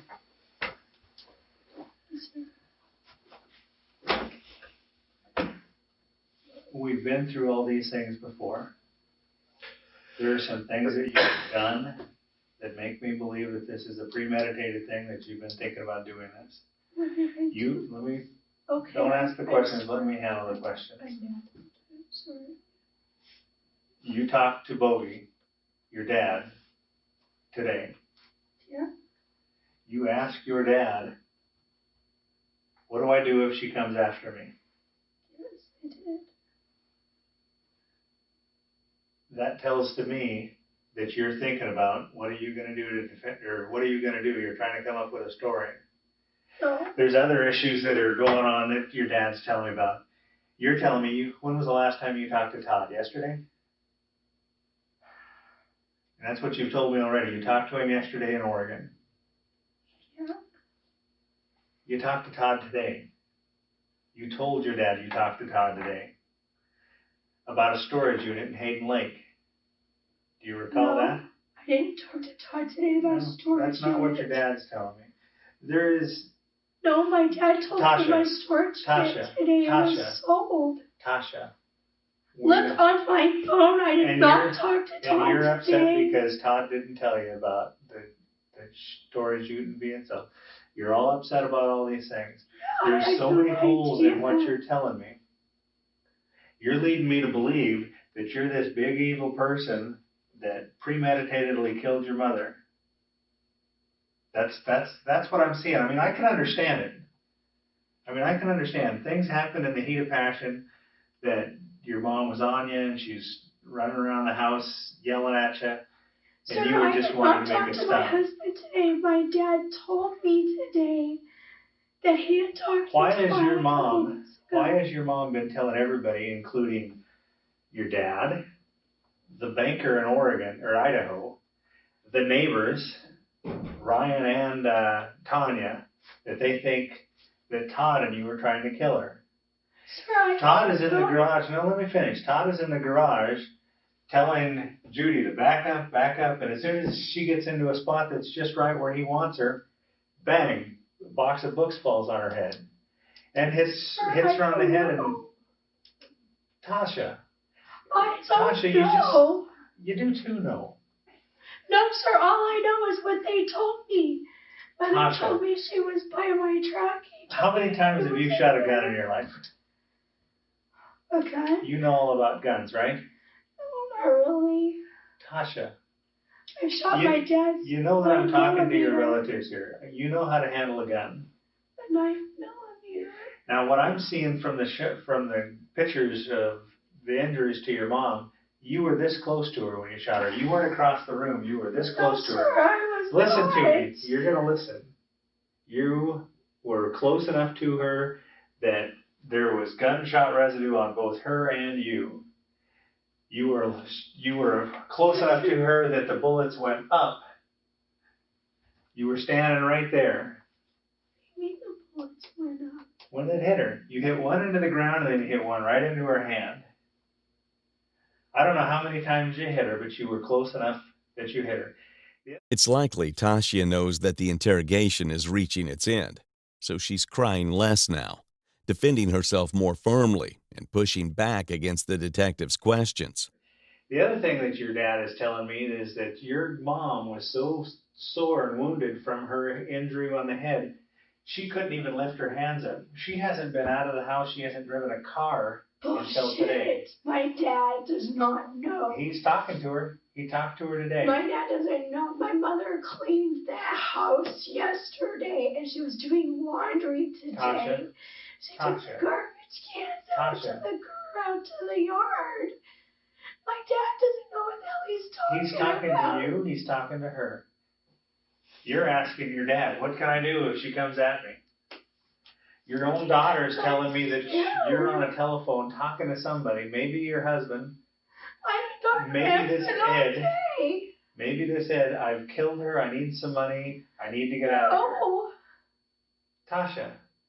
I didn't. Your daughter does not have a good reason to lie to me about this. You know, sir, I love my daughter. She is my And you're going to tell me that she doesn't tell the truth. I will give you names of people that you can talk to that she has lied to over and over and over and made these humorous So you're telling me that stories. she made up the whole story? Sir, I You didn't walked talk in, to anybody. you admit freely that you walked into her room and told her that you need to turn your TV up. No. Now you guys, you're telling me you guys have been arguing all day long. I told Shay she needs listen. to go back into her room and watch her TV. Listen. You're sitting in there, you're telling me that you are arguing all day long. Yes. Just minutes before your daughter hears boom, boom, boom, you go into her room and you tell her, turn your TV up. She comes out after she hears this boom, boom, boom, and she finds you coming out of the garage, talking on the phone saying, I need money, I need to get out of here. She did not hear that. Well, I can tell you The reason why I sent her back into her room was because Nana and I had gone out into the garage and we were looking for my keys. So why are you putting her back in her room? Why are you telling her to turn the TV No, listen, I'm not done. Explain to me why you're telling her to turn the TV up. That's what I'm trying to tell you. When we went out in the garage, you were looking for your keys. Shay came in to the living room and was watching TV, playing with her dolls on the couch. She had been in our room, watching TV and playing with her dolls all morning since she got up. Watching TV and playing with her dolls all morning. Mother and I have been fighting and arguing all morning, and so why is it all of a sudden important for her to go into her room and turn the TV up? Because she's been hearing you guys argue all day long, but now suddenly she needs to turn it up. Because she had been in my room, or in my room. So why does she need to turn the TV up? Because I had the TV turned up all morning. No. You went in there and told her, turn the TV up. Because she had it on like 6, and I didn't want her hearing Nana yelling at me and saying bad words. She's been hearing it all day. She's been hearing it for weeks. Because I've been trying to keep her not from doing it. I just didn't want her to hear it. So the rest of the day was okay, and then now suddenly it's time to turn it up. No, I kept turning her TV up. There's too many problems with what you're telling me. You're telling me that you are here, your mom is there. She's coming at you with something, she's going to hurt you. So you shoot her. No, listen. So you're telling me that she's coming at you, you shoot her. And then somehow this little bag that the gun was in is way back outside the room. For all I know, maybe I freaking wandered around and I have no idea. No, you didn't wander around. Know. There's a 911 call. On that 911 call is boom, a gunshot. And then I hear somebody saying, give me that, or something similar to that, which is either you or your mom, because it didn't sound like a little girl, and I'm hearing that, and then the phone rings. It's a 911 dispatcher wanting to know if you're okay. Oh, I'm fine. There's nothing going on. The fire alarms are going off. I was scared. I just shot somebody. Did that come to your mind? My mom was trying to kill me and I had to defend myself. Did you think about that? No, it was on the phone. They identified themselves as the 911 dispatcher. Yes, you did. I tried to tell you, I looked down in the phone and it's on talk and the light's on. That's not true. My name is Tasha. Tasha, that is not true. And I Tasha, looked at it and said, hello. Tasha, that is not true. Yes, sir. You made that phone call makes a 911 call. My dispatch center gets it. They answer it. They hear what they hear, and it's on the recording. They call back. It rings twice. It's not just reconnected. It rings twice. There's not somebody still on the phone. It rings twice. So inside of your house, that phone rings twice. That is time enough to reach down and take it from mom's hand and click the little button. Oh, it's the 911 dispatcher. No, there's no problem here. No, I didn't know who was on that phone. Tasha, you answered the phone. I didn't hear anybody. You I looked down and the phone was lit and it said talk. No, hello. no, And I said, no, hello. no, I didn't know. No. You answered the phone. Because it said talk and it was on. The light was on. I didn't know anybody was there until I said hello. All right, and something Tasha, like, tell me about the pills okay? that your mom has gotten that you and your husband are helping her with her take her pills. Yeah, what? The pills that you give your mom. What do you give your mom? I don't know what you mean. I mean that you and your husband have been taking care of giving pills to your mom because of her injury to her head. We haven't given her any pills. Okay, then everybody in the neighborhood's lying about that. I don't. Your mom is telling the neighbors Sir, I that don't understand what you mean. I'm sorry. I don't. What I'm saying is, you're doling out the medication for your mom because she's been sick. No, Mom, sir. take these pills. Mom, take these pills. Tom, take these pills. Mom's starting to feel kind of weird because of these pills. Yeah, she's been Because acting something's being scraped off. You're going in there. You're asking your father, after mom gets hit in the head, tell him you need to get into the safe so you can get a power of attorney and a do not resuscitate for your mom. Because I thought she was going to die. You didn't think to call 911? I know. She screamed at me that she did not want to go to the doctor. She absolutely. So your husband positions her to a point where books fall on her head, which sounds planned to me. And then you call your dad and say, Dad, she doesn't want to be resuscitated. I think she's dead. That's not what I said. Can you please give me the combination to the safe? That is not what I said. Did you ask for the combination to the safe? I called Dad Did and you ask for the combination to the yes, safe? I called him and I asked him, I said, do you have it? What was so important that you had to get out of that safe? Because she told me that she had given me, that she had signed this paper that gave me the right to refuse treatment for her or to accept treatment or to pull a plug. That's what she told me. Okay, so you needed that form then because... Because I wanted to force her to go to the doctor. I thought that would allow me to make her go to the doctor. So do not resuscitate is... I didn't care about that. Power of attorney is something you do to somebody when you go in and you find them incompetent to take care of themselves. You're not saying that she was incompetent, right? No, I just wanted to get her help. The do not resuscitate is when somebody goes down with a heart attack or something like that, they have this little form that says that medical professionals are not going to do anything, do any life-saving techniques. I didn't want that. I wanted the one that would... But you're telling me that. But today, what you wanted was your birth certificate. Yeah, I wanted to make sure that my... So which was it that you were after? Were you after the birth certificate or the do not resuscitate? I wanted my birth certificate. What do I need to do not resuscitate? Well, you were trying to get into the safe to get that, what, last week? Days ago? So why... The day after she had that thing come on her head because she was being so weird. So now you're not concerned about her health? No, I still am. But Todd took her because she finally wanted to go to the doctor. So Todd took her to the doctor. And the doctor said that she was fine. But it's like she's just so weird. And she little blue wonders... pills? Is that what it was? Little blue pills that she was getting? With the No. And she was wandering around all the time with her You were eyes giving her cut. pills. You or Todd or both of you were giving her pills. No, sir. Well, what's going to happen is, one, I'm going to take your blood and find out what's in it. And two, I'm going to take her blood and find out what's in it. Okay. What she's telling your dad and the neighbors is she thinks that you guys are trying to poison her or trying to give her the wrong kind of medication. No, If that's sir. true, I'm going to find that out. Go ahead, but no, sir. But I'll tell you what, there's an awful lot of things here that look really, really fishy. I mean, for your husband to take off, you know, right after he dropped something big on your mom's head, that sounds pretty suspicious to me. Sir, I don't know why he left. I need to see him the night before when we went to bed together. I had no idea. Again, I don't see any reason why. How old is your daughter? 9? My daughter, no, she is 7. 7 years old? I don't see why your 7-year-old daughter would lie to me about things like that. I will give you. I know you're gonna tell me that there's other people that say that she's gonna lie.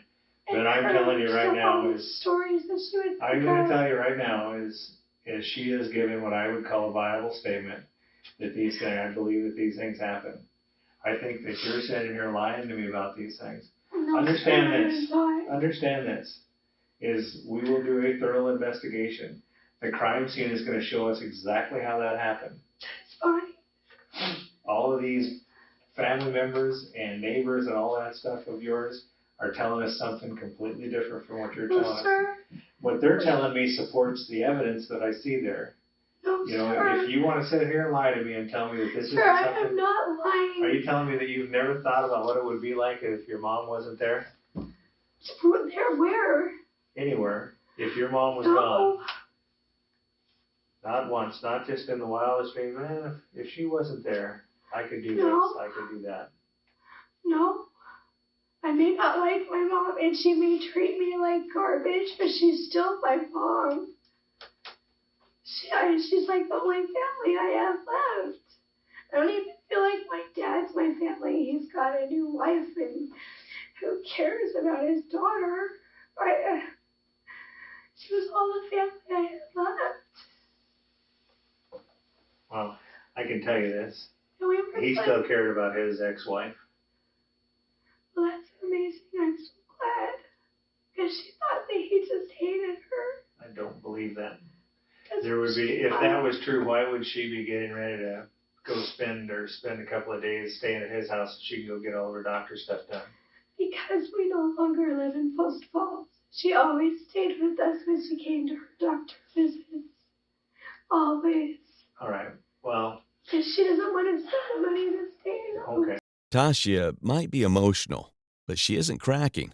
So the detectives try one more attempt, and this time, they're more blunt than they've been yet. Did you murder your mother? No, I didn't. Why would I? I had nobody left. My husband left me this week, so I got my mom and my daughter, and that's it. Did you kill your mom out of self-defense? Yes, I didn't mean to. I didn't. My birthday's tomorrow. She's supposed to make me dinner.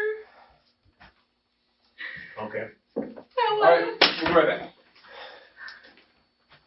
Can I have a cigarette? Yeah, in a minute.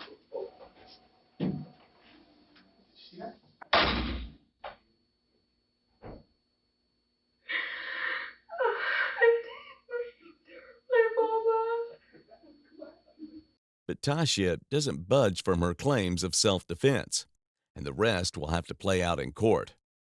In September of 2013, 2 years after the shooting, Tashia Stewart was sentenced to 45 years in prison for first-degree murder and attempted first-degree murder. Her legal team attempted to appeal the guilty verdict in 2017, but the sentence was upheld by the courts. Throughout the interrogation, investigation, and trial, Tashia characterized her mother as abusive, someone who frightened her daughter and granddaughter with her cruel and even violent tendencies. But the way friends and family described Judy Hebert couldn't be more different. Her father, Rolf Hebert, testified against Tashia in court, describing his ex-wife as a loving, wonderful person. She had a heart of gold, and she always opened her door to me. He asked the judge to extend to Tashia the same level of compassion that she extended to Judy on March 3, 2011. Tashia's stepmother, Nicola Hebert, claimed that Tashia killed the only person who ever loved her. Judy gave up everything for Tashia. Charles Adney, Tashia's ex-husband and the father of her daughter, Shaylin, told jurors that prior to the shooting, Tashia had called him and told him that she and Todd had tried to drop something on Judy's head. "The bitch should be dead," she told him. He described Judy as a generous woman who had a special relationship with her granddaughter Shaylin, and that Tashia used her daughter as a tool to get money out of Judy. He also emphasized that Shaylin, who heard the gunshots and saw her grandmother's body, had been most affected by the crime.